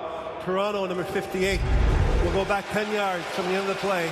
It's going to be 2nd down. Get a look here. Anthony Vandal out of Sherbrooke in his first year from the 2023 draft, an 8th-round pick. Late shove at the end of the play, and Ryan Dinwiddie walked off the sideline about 10 yards and ripped into him. Yeah, well, he took you out of field position, or score position here. 58 just finishing his block on Cole, because he knows Cole's having a night, so he wants to slow him down, take a little of that energy off of him. And Ryan Dinwiddie's disgusted. Well, he had 2nd and 3, sends him to 2nd and 13, frustrated with the foul coming at the end of the play. Zach Collaros washes on from the Winnipeg sideline, hoping he gets the football back here before the end of the first half. As everyone underneath trying to set up a little screen, they do, but it's going nowhere as Toronto plays it safe, kind of against their character based on the Dinwiddie-Kelly partnership. Yeah, but 2nd and 12, you can't force it. You know, just play field position here. Maybe defense gets you 2 and out. He's flush to his left. He's looking for McMahon. Not a bad call. Screen, a little slow in developing. Hallett comes up from his free safety position, says, nah. And the conversation continues. There it is. There it is. Just getting it out. Just, hey, this here is when you listen to what the coach is saying, not how he's saying it. Whitehead inside his own 10-yard line. Lucky doing a good job. Not explosive returns like the Janarian Grant burst that we saw just a few minutes ago, but knifing ahead for 5 to 10, maybe even 15 yards, return after return, trying to carve out as much as he can for this Bombers offense. Yeah, and this is typically where Zach Collaros led offense, and particularly here at Princess Auto Stadium, where he's 55 and 16, including playoffs, as a Bomber quarterback, where he will just take the ball, go down the field, score, and go in the half with the lead. It's like, what just happened? You know, I can see it happening. I'm not predicting it. I'm just saying that we've seen it many times here. Bombers offense in this 8-game winning streak have certainly looked more like themselves, statistically and just to the eye. As Oliveira lunges his way forward here, that front of the Argonauts doing a great job, and Wynton McManus filling in once again to help on that one as we see Zach Collaros and 2:01 remaining for number 8, and the way he's been playing over these last 8, it tells you a lot about his resiliency after that 0-4 start and then 2-6. Yeah, those are special numbers. That's what they call a heater. It's a big-time heater. And he's as cool as they come. A certain Matt Dunnigan once upon a time in 90-91 with the Argos had 8 straight wins as well. Yeah, you know what that feels like is now Dembski over the top, little miscommunication. Metier right there as Milton was man-to-man with Dembski trying to run that deep over crossing route, and Zach just missed that one. Yeah, this is from the free safety's perspective. You can see Dembski crossing the face at 2-7 there. Mechie a little late. Ball was a little errant. Zach knows it. He says, dadgummit, that's not me. I got to make those plays. 3 first downs in this first half for Winnipeg, 6 2-and-outs. It has been a grind as Jamison Sheehan lofts this one into the Winnipeg sky. Janarian Grant at his 40 crosses the 50 and skips his way forward for a 13-yard return. Gotta love some jelly roll, huh? That guy just sings from the heart. A minute 26 remaining in this first half. 10-4 the advantage. Toronto over Winnipeg. 4-man rush. Kelly looks to his left. Now has to scramble. Tries to get away from the pressure. Can't get his throwing arm free, so Kelly uses the wheels. Reminiscent of that 2022 Grey Cup. He came in and was one of just 3 rookie quarterbacks to lead a 4th quarter Grey Cup comeback in the last 78 years. Yeah, and this is scary. You know, Kelly's 6'2", goes about 230, and he's just humming down the line here. Then he does some type of crazy MLB playoff slide there in the sideline. It is playoff season, Matty. He's safe. Just run out of bounds. Clearly out of bounds, as John Jenkins always used to tell me. That's when stuff gets ugly in a hurry. Kelly looking to get rid of it quickly. Had to throw it around the tower that is number 5, Willie Jefferson, who forced the incompletion on that one. Willie. Yeah, Willie that'll disrupt your vision. What is he, 6'7", 250, 255? Bottom of the line, number 5 in pink and blue, just jacking up the left tackle and then jumping into vision of Chad Kelly. Well, we've seen him do that for a number of years. As a defensive lineman tied for the CFL lead with 10 knockdowns. Only defensive line player to ever do that. He also did in 2019 and 2023. He'll pass rush this time on Kelly. Forces him up the field, and Kelly's going to have to run for it again. Brought down Brian Cole. A 35-yard line. So the field goal unit with Liam Haralahu comes back off the sideline once again. Yeah, just watch Cole. I'm going to highlight him for you. He's right over here. Just watch what he's got to do. Just to corral 12. Anticipate. Get on the horse. Let it go. Wrap him up. Man. It's a good solid play forcing this field goal by Liam. He's over there just gasping for air. He's had a heck of a first 30 minutes of play.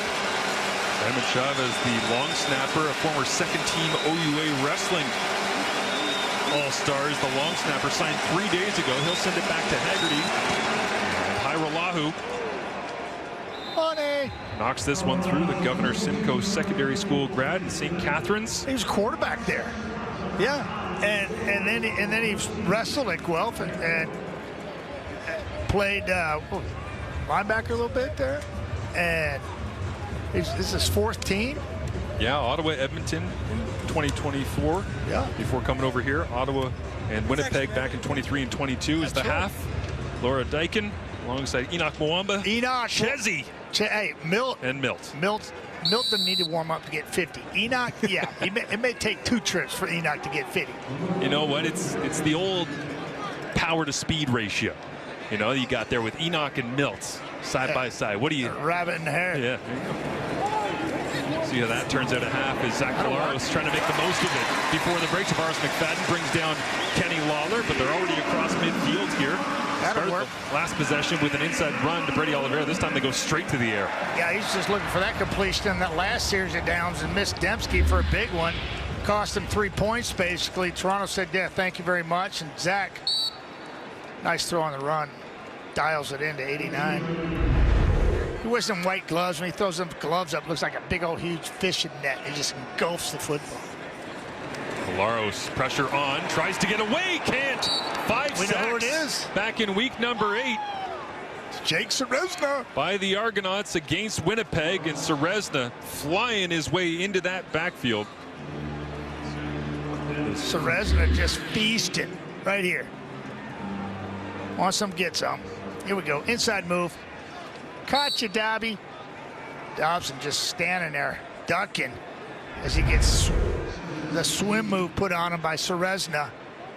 Second and forever again for the Winnipeg Blue Bombers story of the first half. 8th sack of the year. And Serezna trying to find his 9th. Collaros arms all over him, and he's going to get slammed down. It's another sack. This time Ralph Hawley makes his way to the backfield. And you got Serezna and Hawley back-to-back as the sack leaders for the double blue immediately halt this Bombers drive. Yeah, Hawley is right here. Watch the big guy move. His 7th of the season. Bull rush. Keep driving. Get off. Colin Kowski can't believe the ball's not gone. Hawley says, I'll take it. Oh, a little Willie Jefferson banjo from Ralph Hall. He's been doing his homework. Well, true wrestling heel to use the celebration of the opposing pass rusher. In your face. And so to end things out in this first half, Collaros in the offense. They will get possession to get things going. Yeah. Massive crowd here in Winnipeg. A little bit frustrated by this one, but Argonauts soaking it up, Matty. Yeah, I think play calling was outstanding by Ryan Dinwiddie on 1st and down, on 1st and 10. And I think that kind of got them some field position. And then Winnipeg, on the other hand, put themselves in second and longs too often. David Unger with his first touchdown of the season. He's alongside John Liu. David, given how few offensive opportunities have been, especially to score, how big does your touchdown in that first quarter loom in the context of this game? Yeah, any score in this game is really important, especially being in this stadium, as crazy as it is, as loud as it is. And they're a great team at home, so every point counts. So it's a big score for sure. the fact that you guys can clinch a playoff spot with a win today, how much is that fuel for this game, your motivation? Honestly, we didn't really talk about that much. Obviously, it's a reality, but we didn't talk about it a lot. It's just about playing our best ball today and trying to get a W. Thanks for this, Dave. Thank you. Laura, let's send it back to you in the panel. All right, well, it is the Argos with the 13-4 lead right now on those Winnipeg Blue Bombers. Before we get into, Matt wasn't giving you much respect. And he can't talk. If he was, he could also put up the push-ups. Does he want to push ups? Sound frustrated, son. He's probably got space in that booth. Out my 50. Well, maybe we'll make him do 75. In any event, this is the first time since the Bombers went on the streak that they failed to score first in a game. You actually have to go back to week 6. That was the last time they didn't score first. So, Enoch, I know you're going to talk about this Argos defense, rightfully so, but how important was it for the Argos to get that first touchdown, get that lead? I mean, it's extremely important. Playing at Princess Auto Stadium, you have to get the crowd in check, and you got to do that by scoring first. And they went up to a great start, but more than that, that defense showed up. They showed up, and they did what they needed to do. They played on the opposite side of the line of scrimmage. They were in the Winnipeg Blue Bombers side of the field all day long. Right. You see there, another sack there. 5 different guys had sacks on Zach Collaros tonight. On top of this right here, they're playing physical, they're playing finesse, they're playing fast. They're looking like everything is sinking and is playing exactly how they prepared for this game to go. I mean, Zach Collaros doesn't know where to go with the ball right here. You see him. He tries to escape the pocket. Brinkman is there. He tries to hold on to the ball. Somebody else comes and gets them. So right now, they look like they got everything intact, and they got to finish the game in the second half as well. I mentioned they going into the game. The Argos front four were confident that they could win against that Winnipeg front. Yeah, and they're playing very well defensively. Toronto offensively, they're doing okay. But one player who's really showing his athleticism is Chad Kelly. And Chad talked about it this week, how he needed to get back into the rhythm of the game. And he's looking like he's back into the rhythm. He's feeling comfortable. You look at this play right here, you're sitting back in the end zone. There's no pressure. He allows himself to use his athleticism, makes a play to his receiver. Once again, avoiding his sack, his pocket awareness, knowing where the defenders are, moving around. Look at that. That's special. Taking a hit, still making a throw downfield. And then this next time, he uses his legs. Chad can still run with the ball. He can still get the ball down the field, fakes it, slides out of bounds. Great play. As you mentioned, all defense is playing well offensively. They're coming together. This team is in a good position right now. No one thought they would be up on the Blue Bombers right now, but they're playing solid D, and their offense is playing okay. If they can play better in the second half, they may win this game. No one thought, Milt? No one thought? Oh, shut up. Somebody did. Somebody did.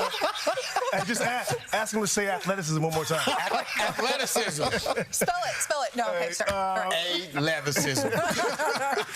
I want to talk about, we talked about it pregame, and La Police did a great job with that hit on Tyrell. I want to talk about, a free safety gets a lot of interceptions a lot of the time, right? Because they always have their eyes on the quarterback. Well, a good field corner also does that. Take a look at this right here. And Tyrell Ford, he's always got his eyes on the quarterback, and that's why he really break well. So watch this player right here. His butt is to the sideline like we talked about. That's what he always does, because he can break. Those 5 steps right there, as quick as I was very impressed by him, and here's why.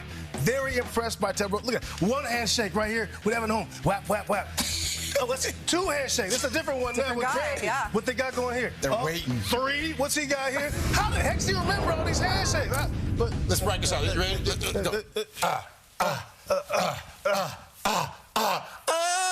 I can't even remember one. I mean, anyway, very impressed with the young cornerback's game and also his handshakes. 4 handshakes? It's a Winnipeg thing.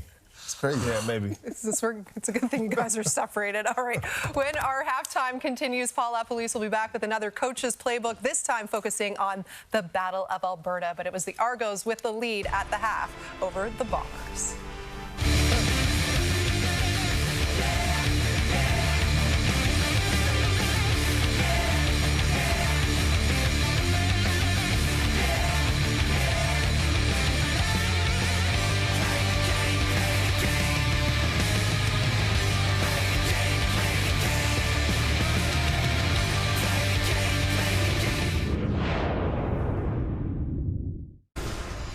3 more games on tap on this Thanksgiving weekend. And yes, this may be the first time in almost 80 years since 1945 the province of Alberta has been shut out of the playoffs. But you know the Elks and Stamps would like nothing more than to beat their rival. With more on this one, the first game of our doubleheader, which you can see on CTV. It's Paul LaPolice with another Coach's Playbook.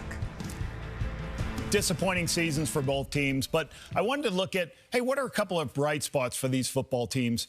Well, I looked at a couple of players. For Calgary, Ben LaBrosse, and for the Edmonton Elks, Kevin Anderson's been spectacular. So we have a defensive back and we have a linebacker who have been spectacular this season. Here's a couple of plays from both players. LaBrosse, field halfback, first-round draft pick out of McGill, big, physical, can run to the football. He played in some games this season, and as these clips show up, he's getting better and better as the season goes on. These are clips from later in the season. 30 defensive football plays. He could be a ratio changer at the halfback position. I like the things he does as a defensive back, and he will only get better with more and more reps. As you can see, he's got the ability to make plays. And this guy, Anderson, first-year player from Tulane. He can run to the football. He's spectacular to watch on film. He's second in the CFL in defensive football plays, second in the CFL in defensive tackles. He's in a bad mood when he gets to you. He's got 2 forced fumbles, and he's certainly been able to rush the passer, 2 sacks himself. Now, the question people ask sometimes is, how come you don't play all 10 guys on your practice squad? Why don't you play at the end of the season? Just take all those players off, because it comes into a salary cap issue. If you sit all your starters, 10 starters, take them off, they're still going to get their money. But the practice squad guys, they've got to now get all their starters' money becoming starters. So you're going to hurt your cap opportunities to re-sign some of these guys that you may want to go, hey, next year, let's go ahead and make sure we have more players. What are those games tomorrow? See those young players, Laura. All right, well, we've got a big second half coming up from Winnipeg. It's going to be a good one.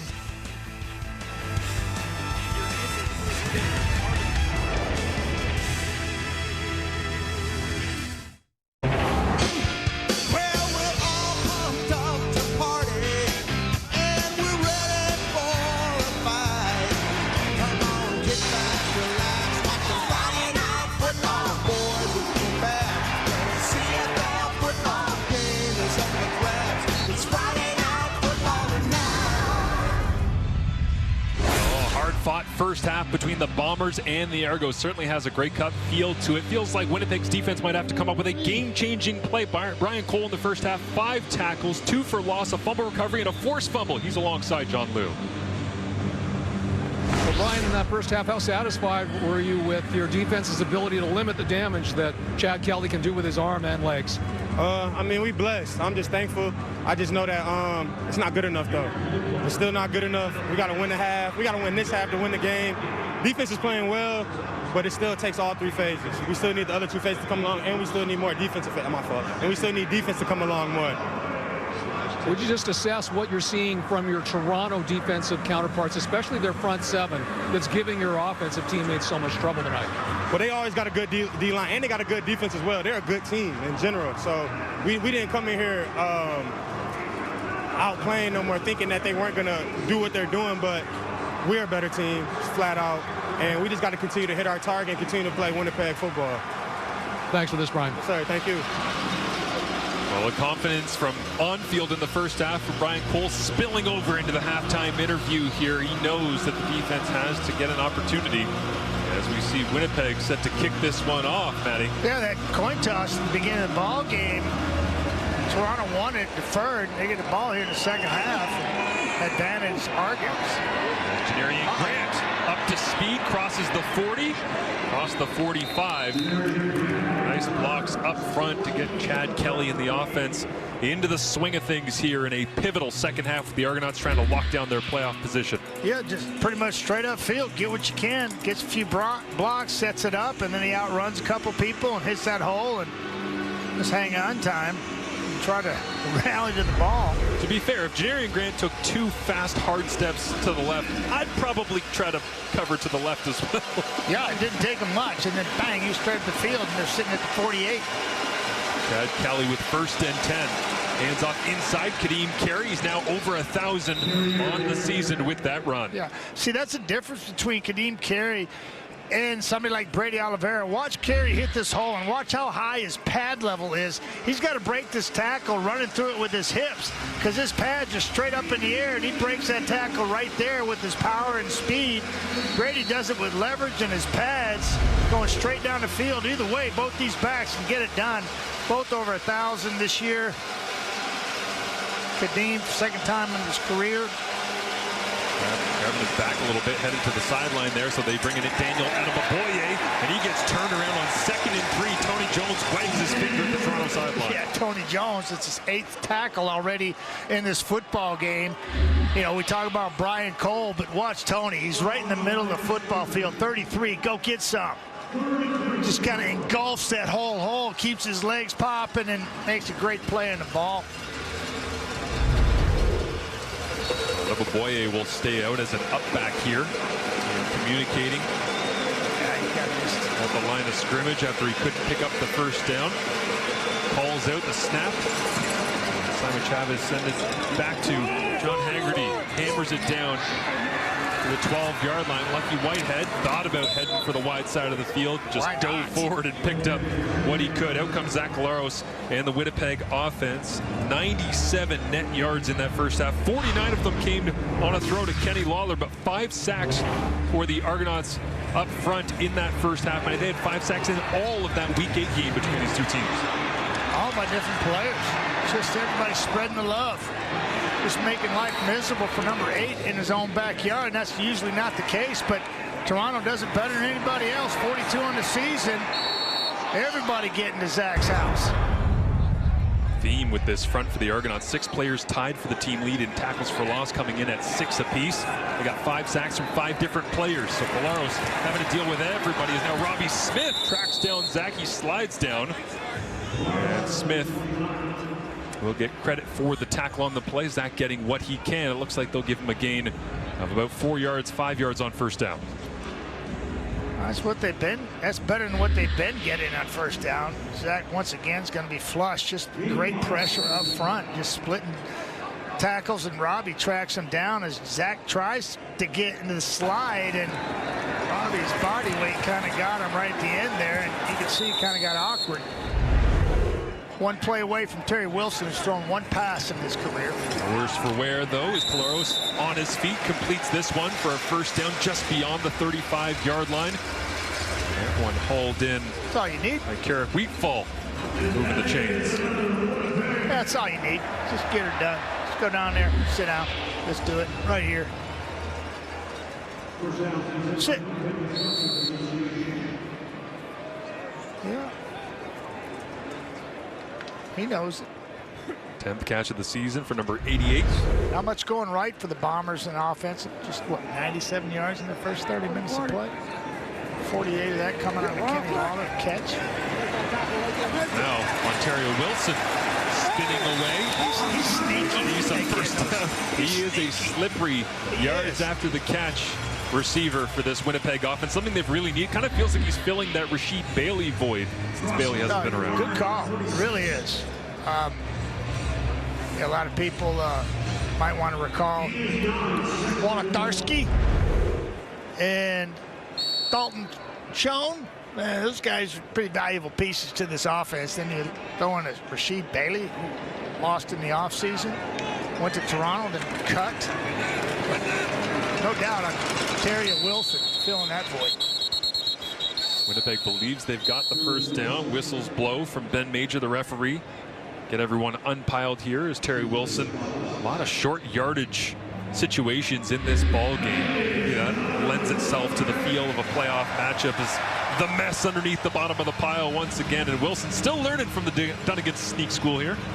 It's a climbing Dunnigan Sneak School, and we go back a ways. And tell you how to take quarterback center exchange, reach and ride, stay low, keep your legs driving. In that case, get a little tush push going. Extra shove. Collaros, quick drop, looks to his left. Out for Wheatfall. bounces away from D'Arcangelo. Would have been a major collision right there. D'Arcangelo's angle just a little off, and Wheatfall second catch of this drive. I have no idea how he made that move so quickly after and snagging this ball right there. Oh my, give it to him, take it away. If not, that might have been missing one.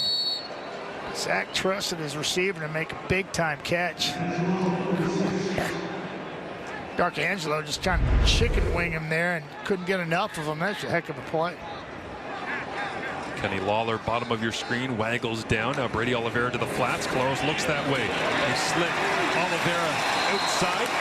Get the wheels turning on number 20. Never a bad idea on the ground or through the air. Difference in the first half, play like that going the other way. Ball was not caught because he wasn't aware it was coming to him. Zach brings him on the inside because he's running out of room to the boundary. He just makes an easy catch and flips his hips and gets the first down. That's what they wanted in the first 30. They got it here in the second. 4 first downs on this drive equals their output for the entire first half.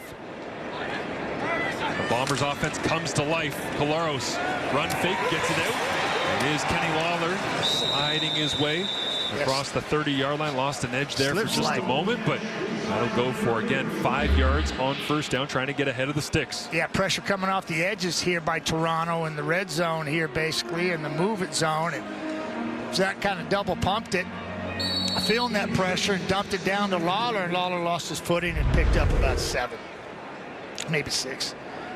Not bad pickup, considering how that play started. Incredible how loud this crowd gets on defense and how quiet they are right now on offense for the Bombers. Here, a pin drop here at Princess Auto Stadium as Claros looks to his left, completes this one. Ontario Wilson rolls down inside the 20-yard line. First down, Bombers. How about Buck Pierce making some adjustments at halftime? You know, just, hey guys, let's just start spreading around, use our quarterback and our receivers' abilities, and we'll just get rid of the football quickly. Zach looking right, checks back left, and finds his receiver open, moving the sticks. Good looking drive, halftime adjustments by the Bombers here to see if they can't capitalize. Right on the knocking door of the red zone here. Benji Franklin gets credit for the tackle there as Buck Pierce calls in this first down play. Already going back to the call sheet here to see what they can do on second. Tui Eli in the backfield as a H-back fullback, extra pass protector for Claros, who loads it up, wanted to go to the end zone. The ball's out on the ground, and it's picked up by the Argonauts. The defensive pressure relentless from Toronto's front, and Wynton McManus is on top of it. Does Zach Claros try to do too much with this on this play? He climbed the pocket, pressure collapsing on him, and he tries to get rid of the football, and that ball's out. Derek Parrish right there alongside Mark Milton. They make the play, and McManus capitalizes.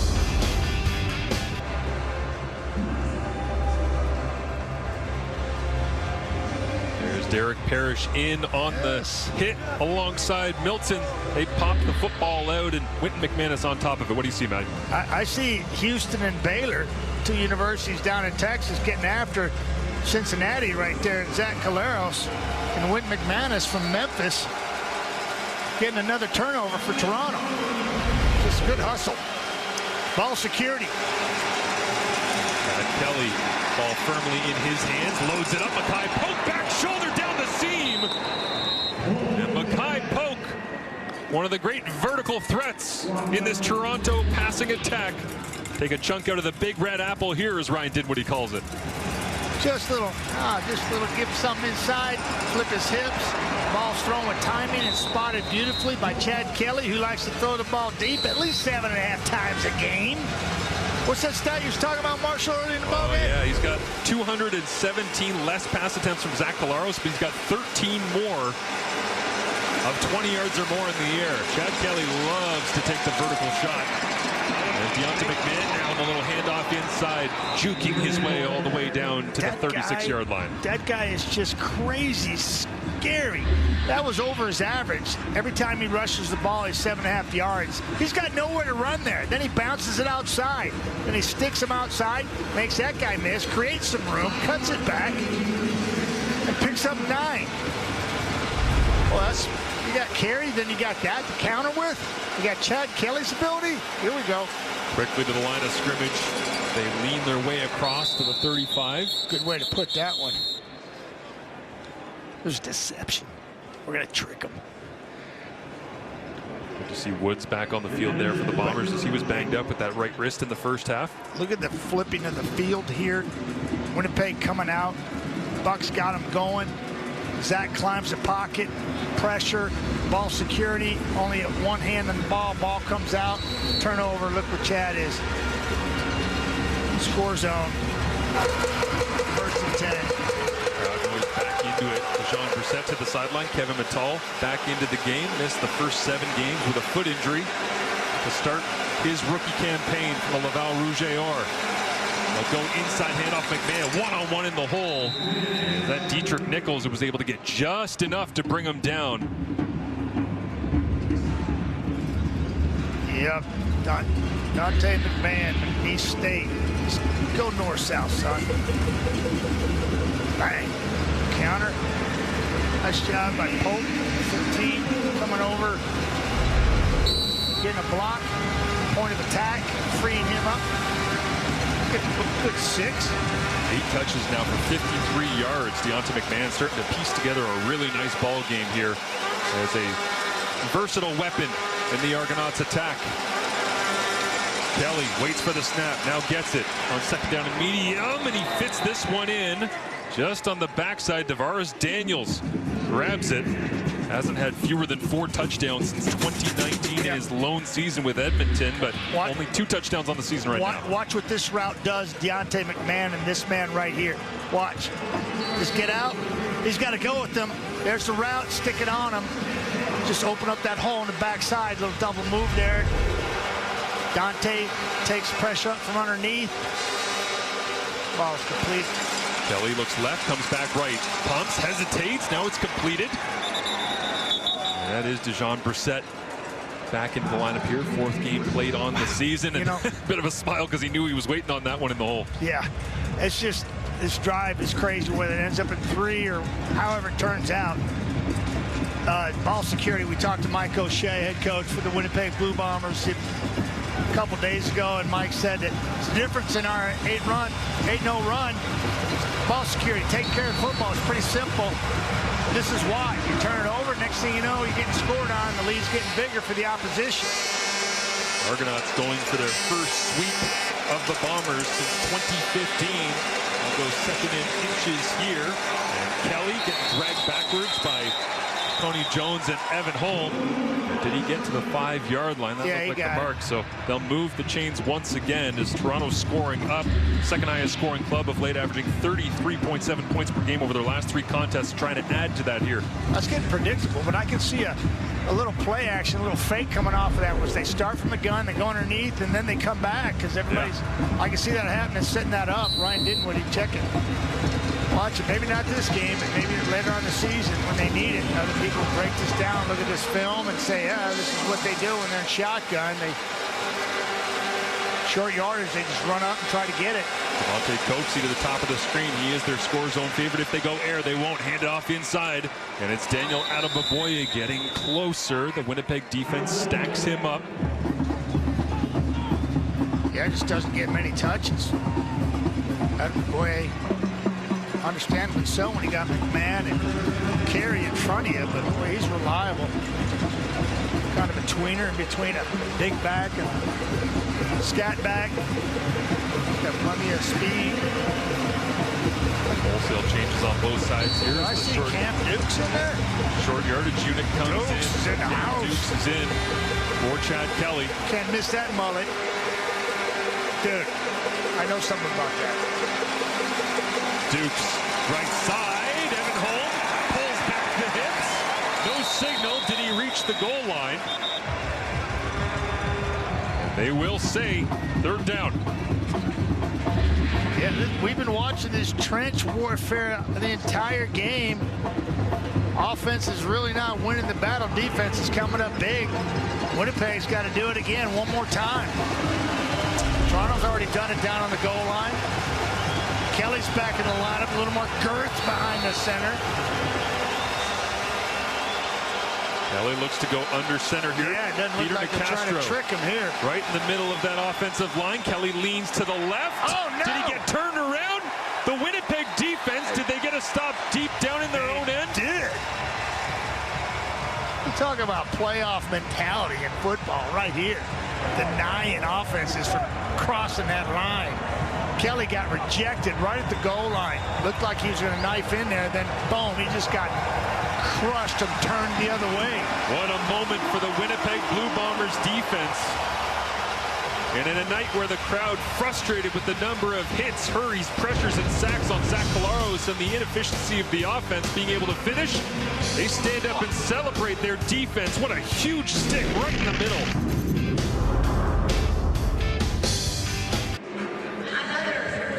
Welcome back to Princess Auto Stadium, where at halftime the Winnipeg Blue Bombers honored the 1984 winning Grey Cup Bombers team, inducting them into the Winnipeg Football Club Hall of Fame. And we were pleased to be joined by number 71, Joe Poplawski, from the 84 Grey Cup winning team. And Joe, what was it like to be standing on the field sharing your teammates the honor that was bestowed upon you? Well, thanks very much, Sean. Well, of course, it was an honor. And we had some fellas in from out of town, which made it even that much more of a wonderful celebration. We celebrated with the team and with the fans on Tuesday night at the gala dinner. Sold out, wonderful crowd, another wonderful crowd here. So, yeah, all is good. And it's hard to imagine it was 40 years ago, John. Well, 40 years ago, and fans still hold on to that. At the time, your team broke the longest Grey Cup drought in the franchise's history. And so what does that mean to fans when they come up to you and your teammates now and still talk about that achievement? Well, it was 22 years. And the unfortunate thing was the manner in which we were losing those games. We had made it to the Western Finals a number of times, and yet we were losing after being ahead. So we reminisce about that. The fans, of course, reminisce about it. It was a shock having to lose all of those games, but when we won, the fans were there full throttle to support. They were there to meet us at the airport, at the old Winnipeg Arena. It was a wonderful celebration after those victories. Thank you for this, Joe, and again, congratulations. John, appreciate it. Thank you. Thank you, John. Thank you, Joe. As the two-time most outstanding Canadian in 81 and 86 watches on as Brady Oliveira, last year's most outstanding Canadian, trying to do his best to get Winnipeg into the end zone. A lot of work to do here with a long field, but a tough catch by Kenny Lawler that time moves the sticks. Oh, big time catch. You needed this one right here. Kenny's right here, and he just sits down that whole ball so beautifully. He makes a long, strong catch, squeezes it. Yeah, but Joe Pop, he was like Sapuntis. It was like Andrew Grigg. You know, he was just one of those guys that always seemed to be open and make critical plays. Murphy taking the top off of defenses and Joe Pop doing all the dirty work underneath. Special player. I think he was in broom balls in 84. Broom ball shoes in that game. I remember that game. Yeah, I wonder if you might need those here in Winnipeg in a West Final if they can clinch. No. The weather's going to hold up. Say it ain't so. I know they won't need it for the Grey Cup if they make it to BC Place. Yeah, this is it's another nice throw and find and get right there. Ontario Wilson, Zach finding him. And a flag is out here from Ryan Dinwiddie on the Argonauts sideline. Looks like the challenge. And what's he looking for? I don't know. At this time of the game, 2 seconds to go in the third quarter, up by 9. It was a first down play. Toronto is challenging the ruling on the last play. They believe there should have been a penalty for blocking downfield. The play will be reviewed. A legal man downfield as Collaros was rolling to the right.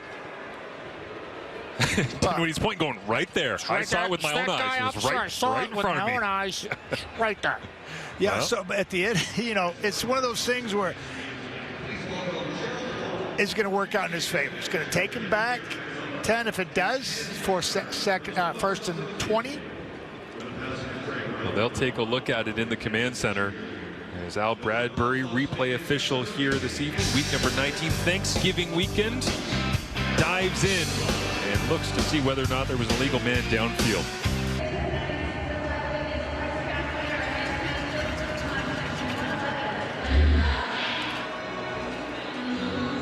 Yeah, right here, watch Kassar, 35. And there's Ontario Wilson, kind of chips him a little bit and then sits down.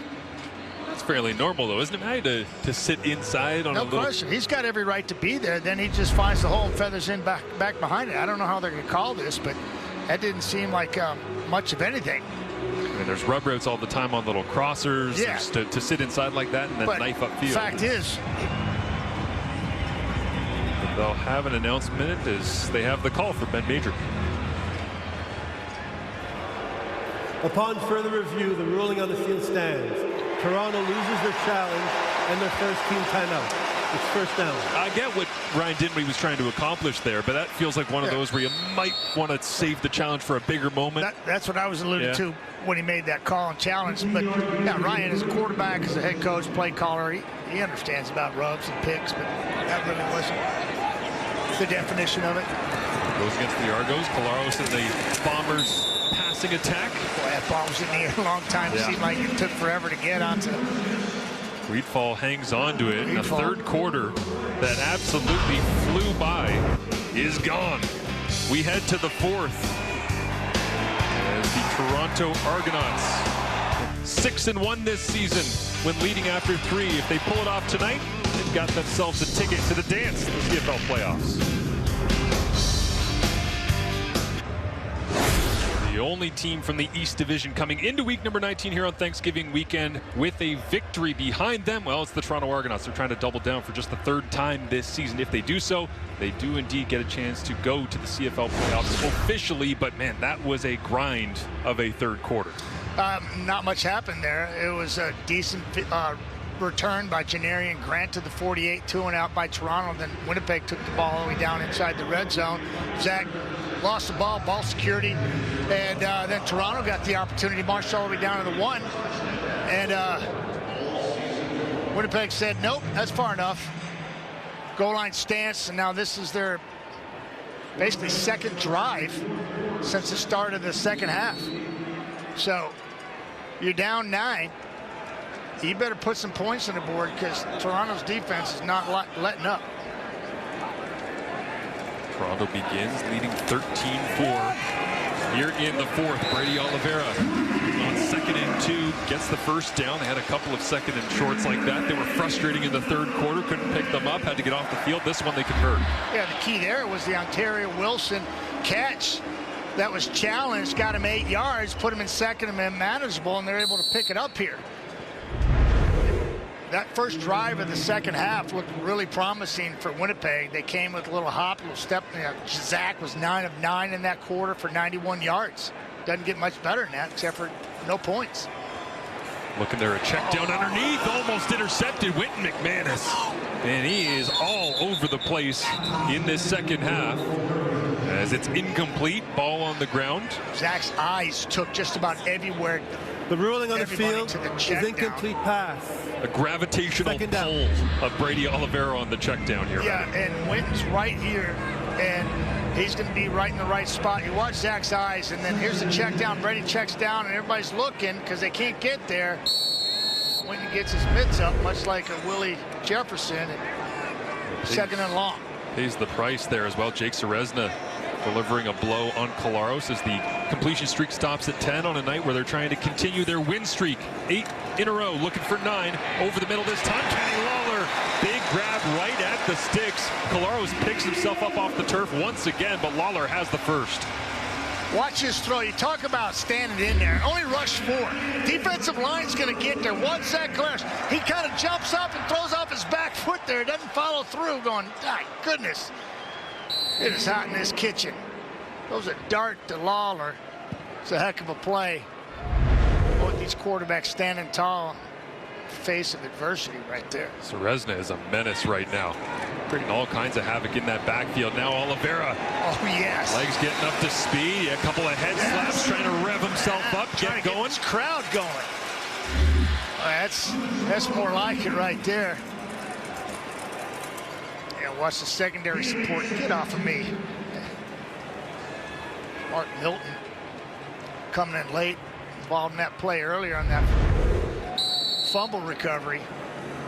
Brady Oliveira said, we got to get something going. Tuieli that you see there, number 65, getting a thumbs up from Ben Major, the referee, to make sure he is checked in as eligible. Michael Chris Ike, the fullback, in as well. They hand it off straight downhill. Brady Oliveira 2nd and 2 when the Bombers have been at their best in this streak of winning the West Division and going to Grey Cups. They have been able to play bully ball whenever they want. Just a little misdirection over the top of the one back, and then Brady going right up the middle on like a dive. Fullback dive, and just enough of a play fake with the back coming left to right. Brady takes it up the middle, makes a nice cut, keeps them shoulder pads north-south, picks up 5 in the first. Oliveira now crushes the 1,300-yard mark on the season for rushing yards. Go right back to him, patient in the hole. What a nice play that time by Robbie Smith, the Wilfrid Laurier Golden Hawk. Waits it out and makes the tackle. Just rotating people in. It's so good to watch. Robbie's right over here. He's right over here on the goalpost right there. Little tiny circle.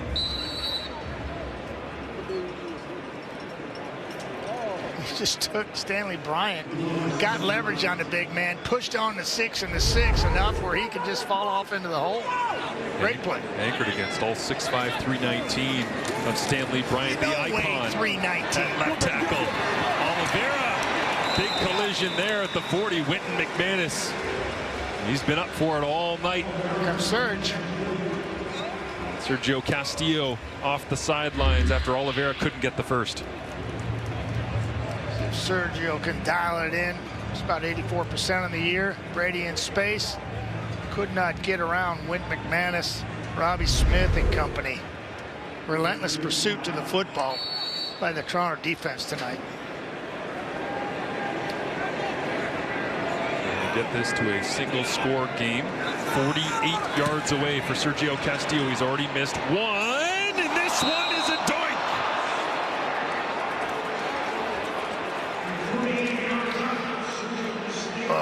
Sergio Castillo, 41-yard overtime miss in Week 8 at BMO Field. He's been so great this season, up over 83%, but now just 1 of 3. Kevin Ivan loves it. On TSN Plus. You said Texas and Oklahoma, SEC style? Apparently, that's the conference they're in now. It's all right. Can't keep track. It's going to be heated regardless.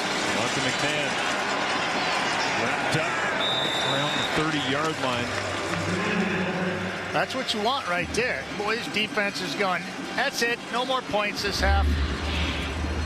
17 in the first half. Way too many for these D coordinators. JY's defense flying around. First time they shut down that guy in a while. Dante McMahon, tough to corral. They did it with about 4 bodies. A lot of snaps tonight for Nick Hallett, mixing and matching with Jake Kelly at free safety.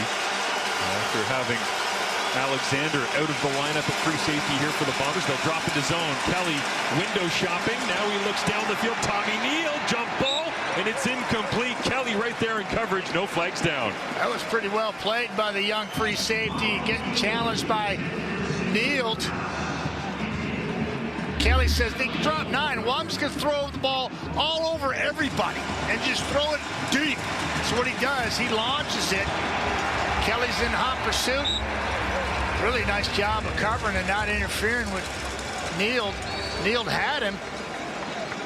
Ball's underthrown just a tad. That first start at free safety for Jake Kelly. 18 games played for the Bombers. 3 interceptions in his career at Bishops. Bishops. Love it. Close on that one. Making a play on the ball is a high, beautiful punt from Haggerty. All the way down to Lucky Whitehead at the 15-yard line. Bodies flying all over the place here on special teams. And he'll be tackled at the 25-yard line. Chad Kelly challenging the young free safety Jake Kelly. Ran a 4.56 at the CFL Combine. Covered enough ground that time to frustrate Kelly in the Argos offense.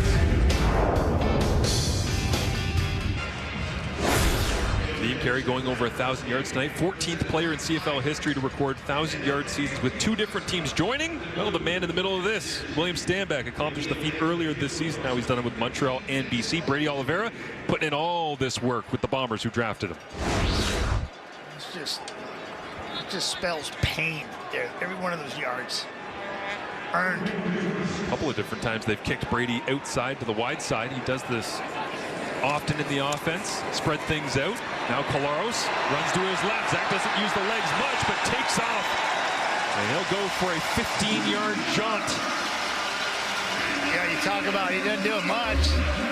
103 yards coming in this football game. He usually, when he gets flushed, he likes to go to his right, but here he's going to his left, and he's got a bunch of green grass in front of him, gets what he can.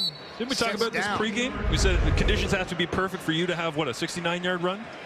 A couple of man coverage, everybody turns around, you sneak out the back down door. The field for about 40 yards before he realizes that you actually got the ball in your hand. Zach picked up a critical first down there. Now he's got Brady in the flats. Rivera goes to work, trying to carve out what he can. Nice tackle in the open field that time. Yeah, but Zach, he's just over 1,000 yards on his rushing over his career. Well, actually, he's running around 1,270. Averages 5.4 yards a carry. That one was much better than that. 21 long over the course of his career. Just to put that in perspective, Chad Kelly's got 27 tonight, 18 long. Oliveira's got 52 catches on the season after that one. Is now over the middle. There's Nick Dembski.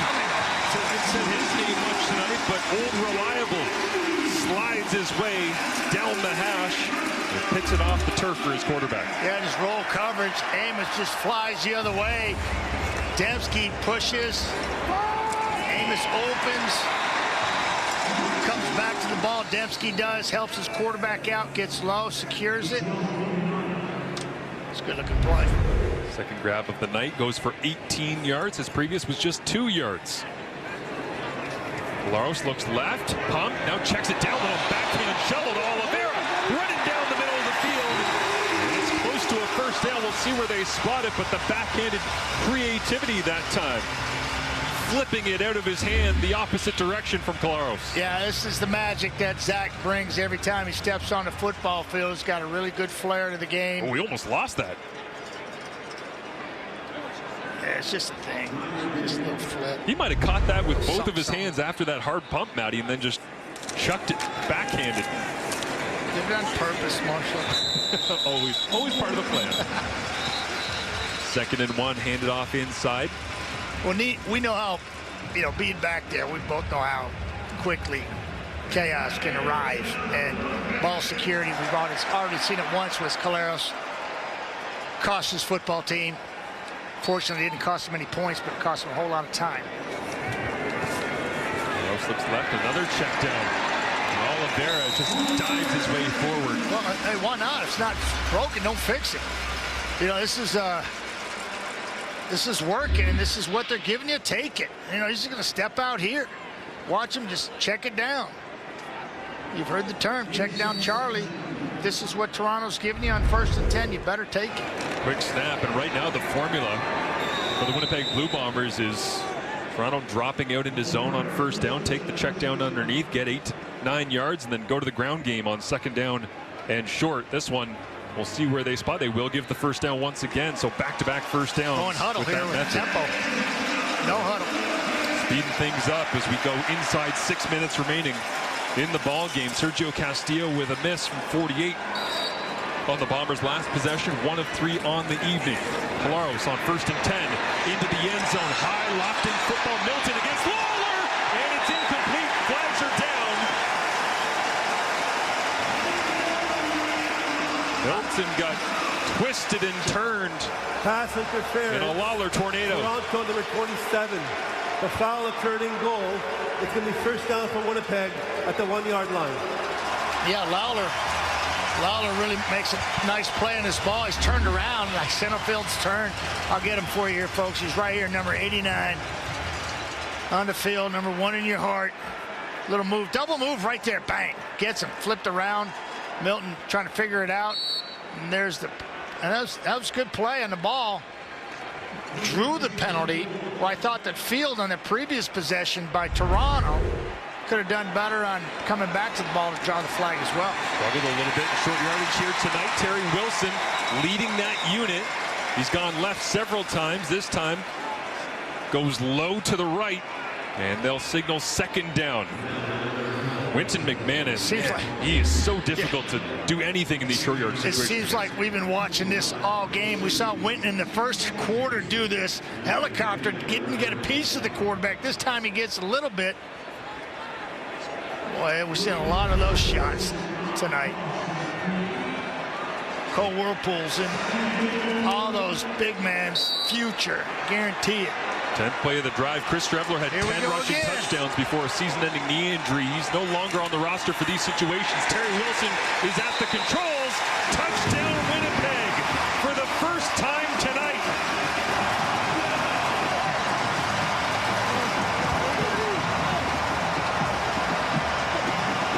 And Princess Auto comes alive with a major.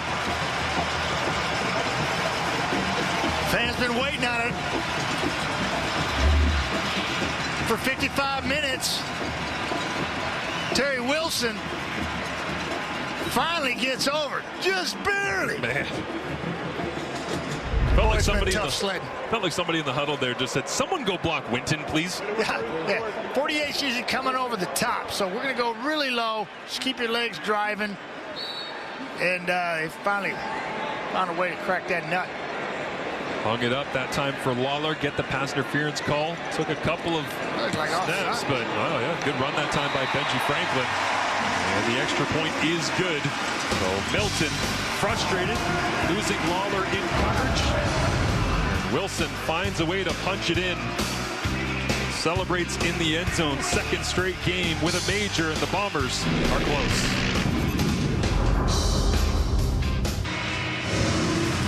10 plays, 84 yards, and 456. It was methodical. It was classic. It was everything that they've been when they've been winning the West Division for the last 3 seasons, trying to lock up the regular season crown, the top seed for the 4th in a row here tonight with long drives like this. Creativity from Zach Collaros, the rushing game of Brady Oliveira, a couple big throws to Kenny Lawler. Hurry up offense, too, at the line, trying to catch Toronto off guard, dictate, keep them on their heels a little bit. A little penalty in the end zone.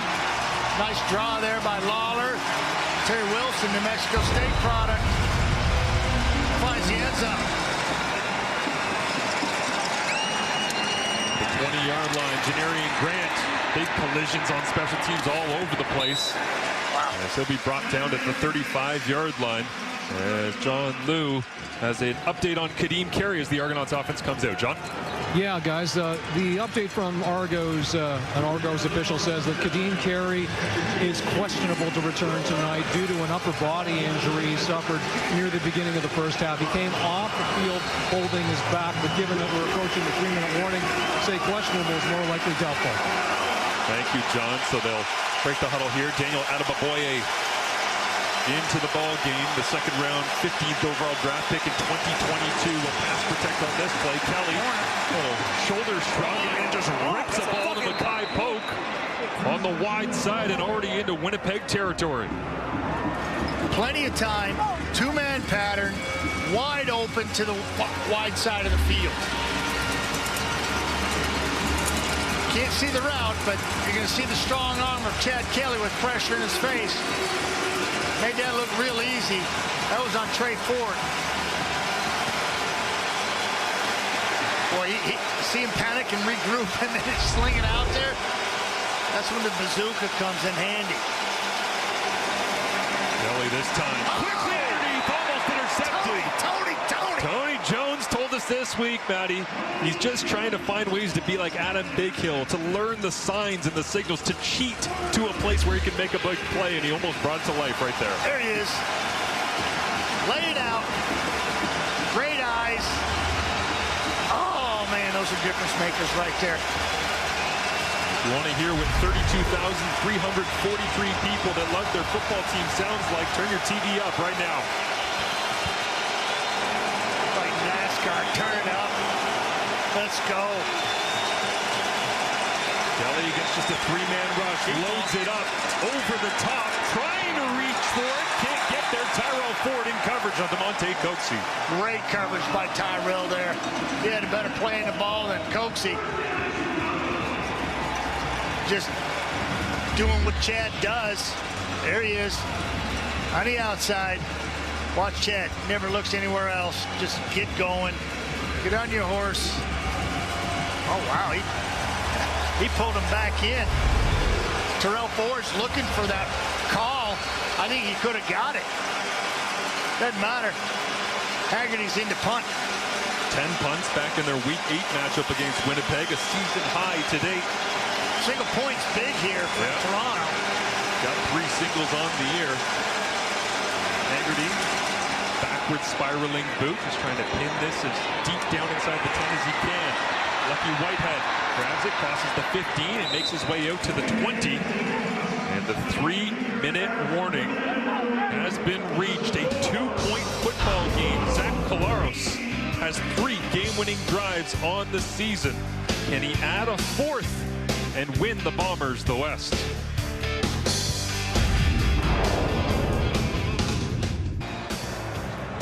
Great finish on tap here at Princess Auto Stadium in Winnipeg. The Bombers trying to clinch first place in the West Division. The Argonauts with a victory. They get themselves into the CFL playoffs as Montreal and Ottawa already confirming their attendance. Chad Kelly unable to get it on the last drive. Had to punt it away. Zach Collaros with the football in his hands. First down, Zach pressure on as it was so often in that first half with 5 sacks. Winton McManus never more than a couple inches away from Brady Oliveira. Yeah, just pressure's been coming in all different shapes and forms. Right there, Ralph Holly is right here. 4-point stance. Nice. Got to chunk it into the first row. He's been laying down a lot tonight. Those guys, man, they're coming. Crowd quiets down. Play clock at 3. Collaros goes hard count, and did he get Toronto? I think he got Ceresna. Robbie Smith says it's on Winnipeg. That's the first time tonight that Zach's used the hard count. See if they hold the water. Moving them down here. This would be huge to pick up half of this first down here. It's 10 yards. Offside. Toronto, number 94. Yeah. It's a 5-yard penalty. Hey, it's still when you need down. it, right? It's when you need it. Jake Ceresna right there. Gotcha. You know, and Stanley Bryant, you know, he's allowed to move when a guy crosses the line of scrimmage. So, what you got? 5-man rush. Collaros gets it out over the top of the defense. Well, actually, it's Kenny Lawler on the other end. You saw those mitts. Hauling him down. You saw that fish net just go up. It's just beautiful to watch. He just attacks the football, coming back to it. There's Kenny. Pink spats. There it is. Center field turn. Amos is like, man, that's not a good feeling. Covering 89 and his center field turns you. Where'd he go? Where'd he go? Kenny Lawler crosses the dollar bill mark. 6 catches, 108 yards. Collaros quickly out of his hands. Dembski at the 45-yard line. Tapped it from behind, but pushes him forward towards the first down marker. Looks like they'll spot it just half a yard shy. Those extra 4, huge. I don't know, just second is short. Sit down, Mechie coming up, trying to make a tackle. Collaros stays in short yardage. Don't see this very often, but rolls over the top away from Winton McManus. Just that. Maybe it's they want to go hurry up here. Toronto 2-5 on the road. Winnipeg 6-2 at home on the season. Dembski feeling that one on that short yardage play. Slow to get up. 27 career game-winning drives for Zach Collaros. As I said, 3 already this season. Week 12 against Hamilton, Week 14 against Sask, Week 16 against Edmonton, and trying to add another. What does that tell you? Heating up in the second half of the season. All those comeback victories. As the pressure is on, Collaros gets it away, and it was nearly intercepted. Tunde Adeleke flew underneath. Deshaun Amos on the top, and Nick Dembski has it fall to the ground. So minute 28 remaining. Almost. 2nd and 10. Yeah, he's going to close hard here, and the ball's going to be trying to throw him right in behind him. And, boy, that was a tight window. Had a chance. It's almost like Toronto knew it was coming because they brought pressure, and they kind of high-load that. And what does Buck Pierce dial up here to convert on 2nd and 10, or will it require some Collaros off-schedule magic to move the chains? 5 receivers. Oliveira stays in to block it up, and now Zach goes down. Dragged to the turf. Falarn with another piece of art. Ooh-wee. Sorry, Marshall. I was just watching that play develop. I couldn't believe what I was seeing. Yeah, Florida standing right there, number 7. These guys have been just trading opportunities to get to number 8. Well, that's just good job. 2-man coverage on a back end. 2 deep safeties, man underneath, and they get pressure. Zach Collaros again. Clock rolling. Minute 11 remaining. 3rd and 17. Collaros, 4 receivers to his right. Deeper drop against a 4-man rush. Steps up in the pocket. Collaros looking downfield, Now he's got to go and get it all himself, and he reaches. He had to get to the 48-yard line. Boy, this is going to be close. What an effort. Really close. From the veteran quarterback. Ben Major on the spot. They're putting the football down. You just heard Ben Major say he will take a look at it, bring the sticks all the way across from the Argonauts bench. The ball. It looked like they went out right on the 48, and that's what they need, but it's... This is the quickest Zach Collaros has ever gone 17 yards. I thought he should have taken off sooner, and it would have been close, but he hesitated and gave McManus an opportunity. Wow. Well, the sticks are coming over right now. And it's right in front of the Bombers bench. Can't see it, but if it's on this side of the 48, it's no good. But if it's on the Winnipeg side, it's good. Flip it to the other side. Does the drive continue? Mike O'Shea. Yeah, Mike O'Shea standing right there. Bird's eye view.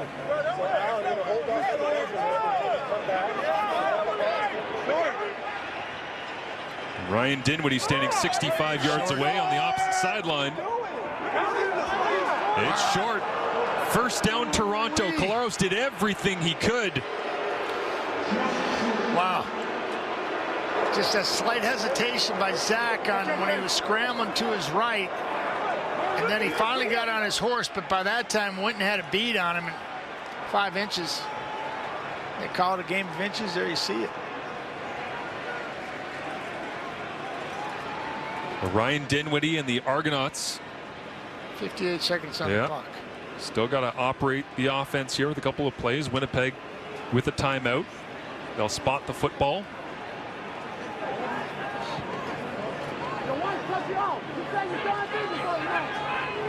How about Winton? Hustle play. Came out of nowhere. Not even on the screen. Zach looked like he had a free run at the first down. Then he had Superman extend the ball. Well, I wondered if this was coming. Challenge the spot. Yeah. And it's always the question of what camera angles do you have and how different does the spot look after challenging. I got to believe they've already looked at this. But it's the right time you use your challenge, right? You save it till the end. You save it on the biggest play of the football game.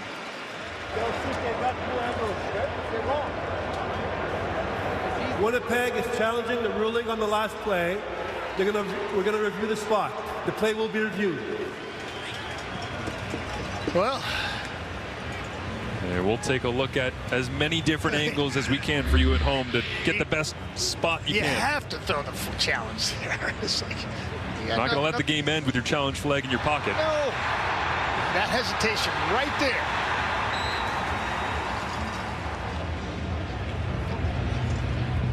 How Collaros didn't go out of bounds with his feet earlier, I have no idea. Yeah, just watch his feet first, and then the extension of the ball. Wow. His foot is actually, well, it's pretty tight to going out there with his left foot as he extends. All out. I mean, there's so many angles of it that look like he was able to reach ahead, but it's such an inexact science. Yeah. How do you possibly change the spot of the football? We got such good cameramen, too. Down there capturing every angle possible, taking a look at it. Command center. Once again, right there, Zach just got on his horse. Here comes Winton. His feet are good. They're not out of bounds. It's just extension of the ball where they see how far he advanced it. He's 5 inches short on the measurement. Zach reads for the call. I mean, how do you overturn that? The call on the field was it was short. If you can't see anything else from those angles, you can't overturn it. There's not enough evidence there to overturn that. Well, you saw Mike O'Shea as well when he dropped the challenge flag, and Ben Major, the referee, came over and said, well, take a look at all the angles that we can. He just said they're wrong. So he's basically just saying that the spot of the football is wrong. Yeah. Take more looks at it. Take your time. Get the spot of the football right because he believes that it's in the wrong spot. Any coach would do that in that position. And Osh is doing the right thing here. Stop it. Take a look at it. Game's on the line. We need this one. We want to clinch first. Toronto, on the other hand, they want to punch their ticket. Really effort to switch the ball right to left. I think he's at the 47.5 when that ball goes out, personally. Might be the best look that we have at it there from the car cam right on that side. That's the original spot there.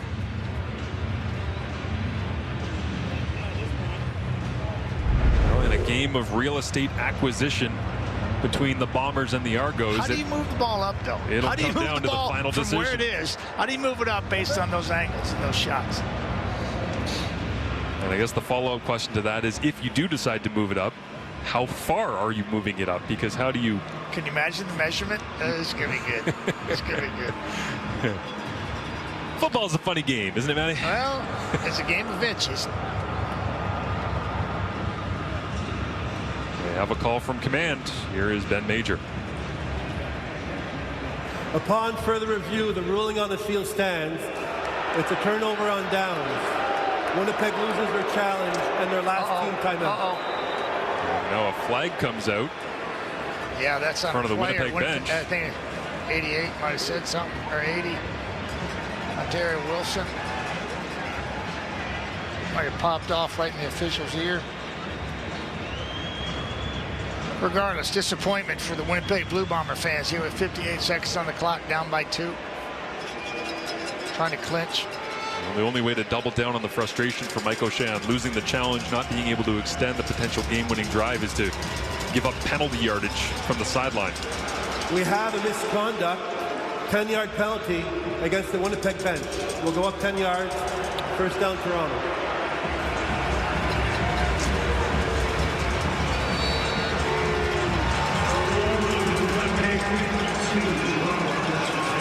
Yeah, we saw you.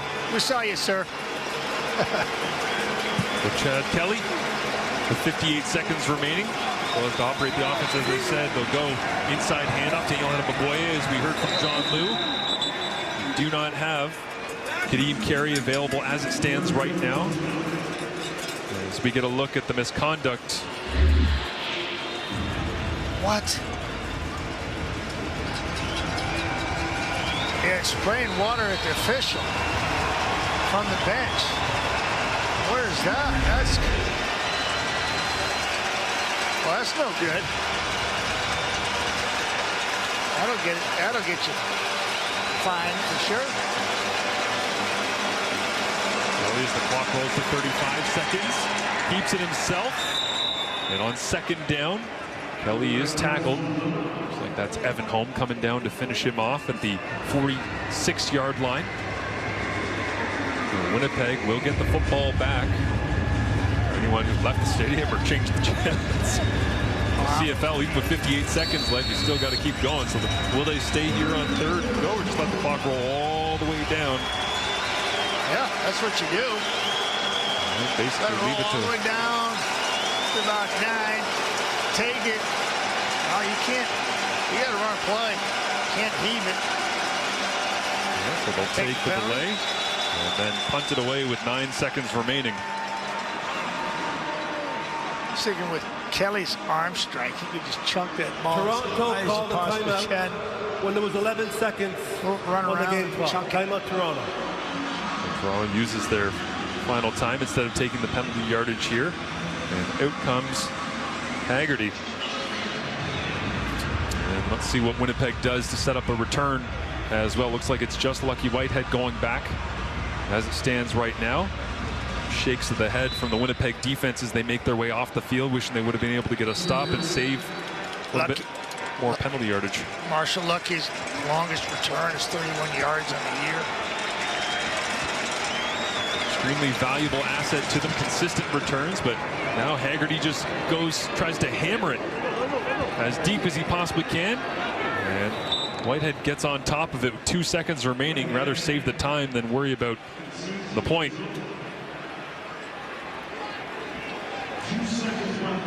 One play remaining, barring penalty here. Well, 32,343 in attendance here. They're not happy. Well, see if Collaros has any more magic on a night where he's had 44 rushing yards, his most since October 17th, 2014 with Hamilton against Ottawa. What? Had 57 yards rushing in that ball game. It was obviously forced by necessity here late. And a very long time ago is Collaros, 4 receivers to his left. Does he have time to set it up? He does. He hangs this one high in the air. It's obviously very short of the goal line, up in the air, bouncing around. And did Arimalade just add an interception to his evening to finish things out? Regardless, the Double Blue come to Winnipeg and get a victory. They sweep the regular season and clinch a playoff spot. Toronto, Ottawa, Montreal, your East Division playoffs. As Winnipeg unable to close things out here in the West Division, which means that Saskatchewan retains a chance for first place if they can win after this Winnipeg loss. So the Riders are very much alive in the East Division. You see there, Hamilton too little too late down the stretch, had to win out. Everyone in front of them had to keep losing, but Toronto jumps their way with those 18 points now up into second, and somehow, some way, the Double Blue might be able to host themselves an East semi-final. Yeah, Marshall, fitting defensive lineman for Toronto, 45 yards downfield, makes a play on the last play of the game because they were all over the field today, stopping a high-powered offense and Zach Collaros, who came in hot. They did a heck of a job. Thanksgiving weekend by Pure rolls on. Elks and Stampeders, Lions and Rough Riders. Fantastic weekend of football kicked off here in Winnipeg. For Matt Dunnigan, John Liu, and Marshall Ferguson, thanks so much for watching. SportsCenter is next.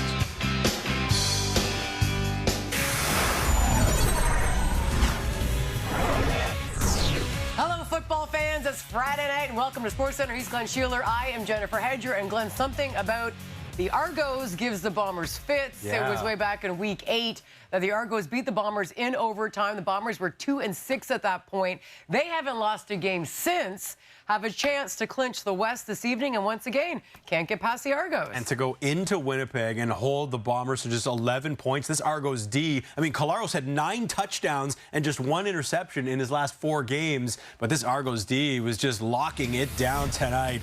Winnipeg coming in, as Jen mentioned, riding an 8-game win streak. Their last loss, yes, against this Toronto team back in late July. This one off to a bizarre start. Argos driving. Check out Tavares Daniels. Goes well offside, which is followed up by Jake Thomas just laying out Chad Kelly after the play had been blown dead. Thanks to the unnecessary roughness call, Argos get an extra first down, and that keeps the drive alive. After the confusion settles, it's Kelly over the middle to David Ungerer. And he just cruises in for his first touchdown of the season. The Bombers' first time seeing Chad Kelly this season. And he's got the Argos off to the quick 7-0 lead. To the Bombers' side on offense, set up inside the Argos 10 after a muffed punt. First down, Zach Collaros to Brady Oliveira, who comes up just short of that goal line. Next play, the Bombers go with the short yardage quarterback Terry Wilson. He's stuffed. Going for it on 3rd down now. Wilson again with the sneak. And that Argos defense standing tall. Oliveira coming into this one, leading the league in rushing and not given a chance to punch it in from just a yard out. Questionable decision there by Mike O'Shea's Bombers, and that would be as close as the Bombers got to the Argos end zone in the first 2 quarters. Toronto's defense got after Collaros for 5 sacks in the half. Winnipeg scoring over 30 points per game during this win streak. Down 13-4 at the break. The Argos not slowing down in the 3rd. Back extra pass protector for Collaros, who loads it up, wanted to go to the end zone. The ball's out on the ground, and it's picked up by the Argonauts. The defensive pressure relentless from Toronto's front. and Winton So we have Winton McManus scooping up Collaros' first turnover of the game. The Argos defense collects their 6th sack of the evening. Now under 5 to play in the 4th. Wilson getting another shot on 2nd and goal. And this time he does get in. So the Bombers chipping away, made it a 2-point game. Then late in the 4th, 3rd and 17, Collaros scrambles to his right, going for that first down marker. He's desperate to keep the drive alive, and you see comes up just short of the first down. Winnipeg would challenge the spot. It's about a half a foot short, but the call would stand, and that's how this one would end. 14-11.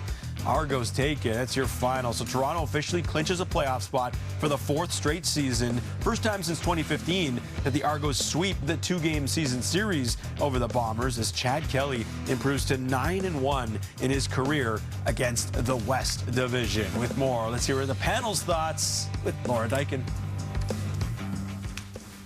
All right, and we've got Enoch Mwamba, Davis Sanchez, as well as Milt Stiegel. So week 8, July the 27th. Got to go all the way back there. The Bombers have lost just twice over that span. Their 8-game win streak coming to an end. Both of those losses coming to, yes, the Toronto Argos, who have definitely had their number this season. So, Enoch, how did they do it this time? Because denied the Bombers a chance to win that top seed in the West. I'll tell you what, Laura, it was defense. It started off really well, and they continue it the whole rest of the way. I mean, everybody on the defensive line got a sack, got a piece of Zach Collaros. Every single person. Zach Collaros was never, ever comfortable at all tonight, and he had to try to find people, but he could not do anything about it. You talk about the defense in Win McManus. 8 defensive tackles and a key tackle on Zach Collaros near at the end of the game there, where he was running. We saw him passing people. He had a really good game as well. That defense just was tremendous, and that is what they needed to do if they wanted to win this game in Winnipeg, which is a tough thing to do.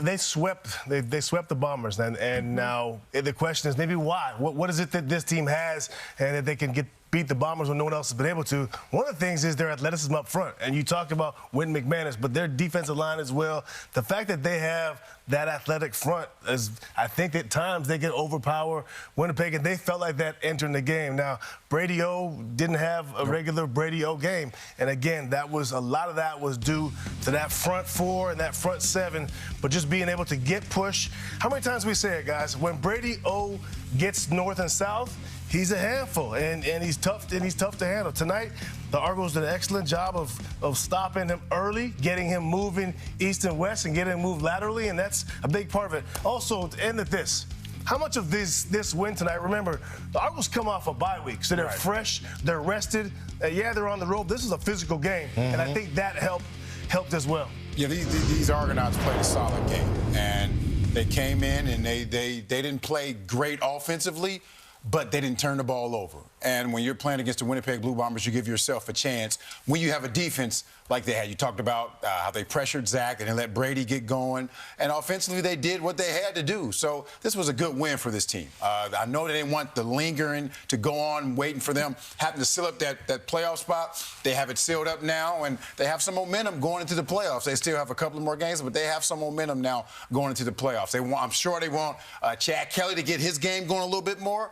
But right now, you got to say this team is in a good position. And if they meet, this was big too, because if they meet later on, they beat them twice. The Bombers have stuff till they can lean back on. Now the Argos do as well. Can I show some love to the offensive guys, linemen in the front? Allen, Vandal, Nicastro, Giffen, and Hunter. 0 sack on Chad Kelly. I mean, that was impressive. So the playoff field is all set. We know the teams that will be taking part in it. Obviously don't know the matchups just yet. And although the Bombers denied a chance to lock up that #1 seed, if the Riders lose or tie to the Lions on Saturday, then that top spot will be Winnipeg's for the 4th straight season. Here's Argos quarterback Chad Kelly with John Liu. Well, Chad, your club earns a playoff berth. How would you characterize the type of game that it took to come away with victory? Yeah, that was a hard-nosed game. I mean, defense played really well for us. Their defense is a good defense. Their offense obviously can move the ball and score points too. You know, it's a Canadian game where the last 3 minutes always matter, and, you know, sometimes defense comes up strong, and they did today. Yeah, the last 2 minutes. Like, what was going through your mind as your offense was waiting on the field for the outcome of the challenge on that 3rd and 17 run by Zach? Yeah, that was a good job by Zach extending the play. I was a little nervous right there, but it was just a hard-fought game from both sides. You mentioned the defense at the outset. The two most dominant games that you have played as a team have been against the Blue Bombers. To what do you attribute their success, especially the front seven against the Winnipeg club? Yeah, they're a good team. They've traditionally always been one of the better teams in the league. And look, you got to rise to the top. Our team did that today, and I thought it was a good job by them. Thanks, Liz. Appreciate it, Jeff. Thank you. Go Argos. Argos have 7 sacks tonight. One of those courtesy Jake Serezna. He is new on SC with John Liu. Jake, how would you characterize this win that secured playoff berth for your club? Gritty. I think it took all 3 phases tonight. It was a tough one. Winnipeg's a good team, so hats off to them. And just glad we came out at the end there at that last play. So good win, and it feels good to be in the playoffs. What was going through your mind as you were on the field awaiting the outcome of that challenge? Because you would have been right on top of that play as Zach was reaching on that 3rd and 17. Yeah, I was sweating. It was close. It was really close. So I'm glad it went our way, and good to get this win. Good to be in the playoffs. So football gods were on our side there. What is it about your front seven that's elevated your play against the Blue Bombers in your 2 meetings this season? I think we just play well as a unit. We just get after it. We work hard every day, put in the extra work, make each other better. So, we got a bunch of great D linemen on our team, and our secondary plays well. Our linebackers play well for us, and it allows us to just go out there and eat and get sacks and have a great time. So, hats off to the rest of the defense for helping us out, man. Speaking of eating, was 7 sacks on your bingo card tonight? Yeah, it's great. I wish every game was like that. But it was a great game for us, and we just got to keep that energy rolling into next week. Thank you for this, Jake. Thank you guys. Thank you.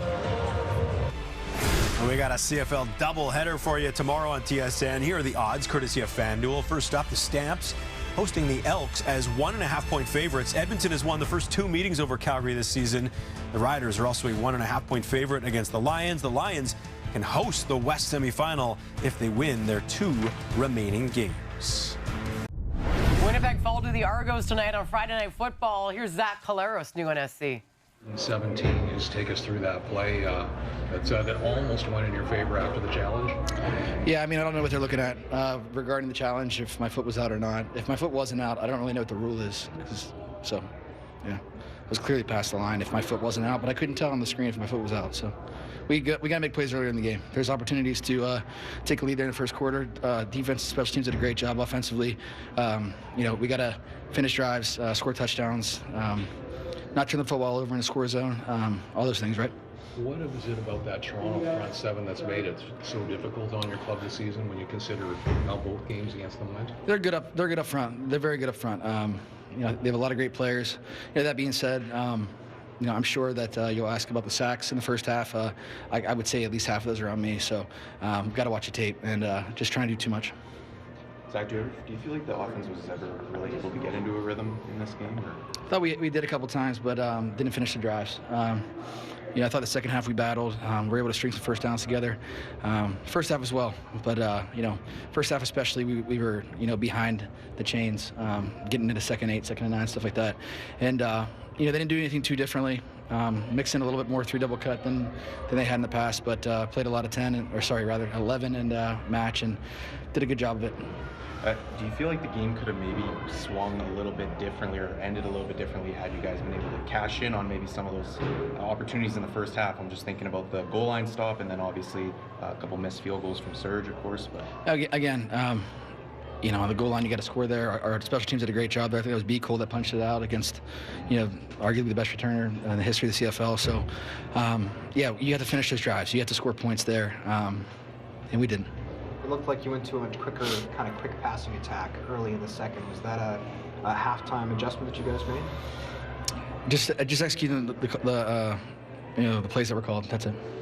12 sacks in 2 games against these guys, 7 tonight. You were pointing at yourself on a couple of those, but yeah, again, got to watch the tape. I'm sure there was a couple times that I was trying to do too much and extend plays, and I feel bad because I know that number's an important thing for the offensive line, and they take pride in that. And when you give up one, on your own, it sucks. I don't know if you were asked about it, but that run, how close did you feel you got to it? Again, if my foot was out of bounds and I didn't get it, if my foot was in bounds, then I clearly got it. So. Can you take us, last one, guys? Can you take us through the first half of that play? Like you pivot right, and all of a sudden there's nothing but open field. What's going through your head? Yeah, I mean, it was like a two-man structure or a one high just man, and we were running all verticals. It was third and 16 or 17, whatever it was, and everybody's back was turned to me. I think Eric did a good job of washing the DN down, and somebody fell in front of me. So, was looking to throw the ball, obviously, but felt as I was approaching the line of scrimmage that I could maybe get there. Brady Oliveira with 105 total yards of offense in a losing effort tonight for Winnipeg. Here's Brady, new on SC. Yeah, I mean, they're a good defense, man. They got a great defensive line. They dress more defensive line, obviously understanding what we bring to the table. They rushed the passer, good tonight. They got great linebackers. I mean, I said it during the week, like they're a great defense, and we knew we had a big challenge in front of us. But we got to thrive in those situations. We understand the unit that we got. And at the end of the day, we just didn't play good enough. I would say in the first half, I think I'm proud of the guys, how we responded coming out of the half, the way we fought. Unfortunately, we just made too many mistakes. And at that point, we just got to play perfect football, and we didn't. So, but I'm proud of how we came out in the second half, and we did fight. We just made too many mistakes early on, and we couldn't get into a good rhythm early on. So, got to give credit to Toronto. They came to play, and they're a good team, man. Hallmark of your eight-game win streak, but particularly your last month's been playing clean football. I mean, I'm not saying it was super dirty tonight, but just how much of those missed opportunities, whether it be at the goal line, just in a game so close, just those missed opportunities. For sure. When you're in a close football game, it's going to come down to the team that is making the least amount of mistakes, and that's playing the cleanest football, and it's capitalizing on the opportunities. Unfortunately, I think there were some opportunities that we capitalized on today, but, we didn't play the cleanest. We couldn't get into a rhythm. But, we're going to come back to work, and, we're going on such a good run. Maybe we needed this, to, kind of take a step back, refocus, and, come back ready to work. Obviously, we've all know the type of football team we got in this locker room. We got a lot of talent, and like I said, I'm just proud of how we fought coming back into the second half. We looked like a different team in the second half. Unfortunately, we just wasn't enough time on the clock. Bombers lose. Coach Mike O'Shea was asked after the game about the late challenge. Can you take us through Zach's run there at the end? I mean, it happened right in front of you. Mm-hmm. I'm not trying to get you fined, but can you take us through your understanding, when is the ball ruled out of bounds? If Zach gets that foot inside, does he gain all that yardage on the dive? Is it a diagonal out of bounds? Like, what's your interpretation of that? Oof. Well, I would think, since nothing touched out of bounds as he's crossing, to me, it would be like putting the ball over the cone, the pylon at the front of the end zone. And you see that all the time, guys completely out of bounds, not touchdown, and they reach across and they get that. So I would think that that's the same gain. I just threw my challenge to try and give them a little bit more time to see if they had another angle. And I disagreed with the spot, obviously, but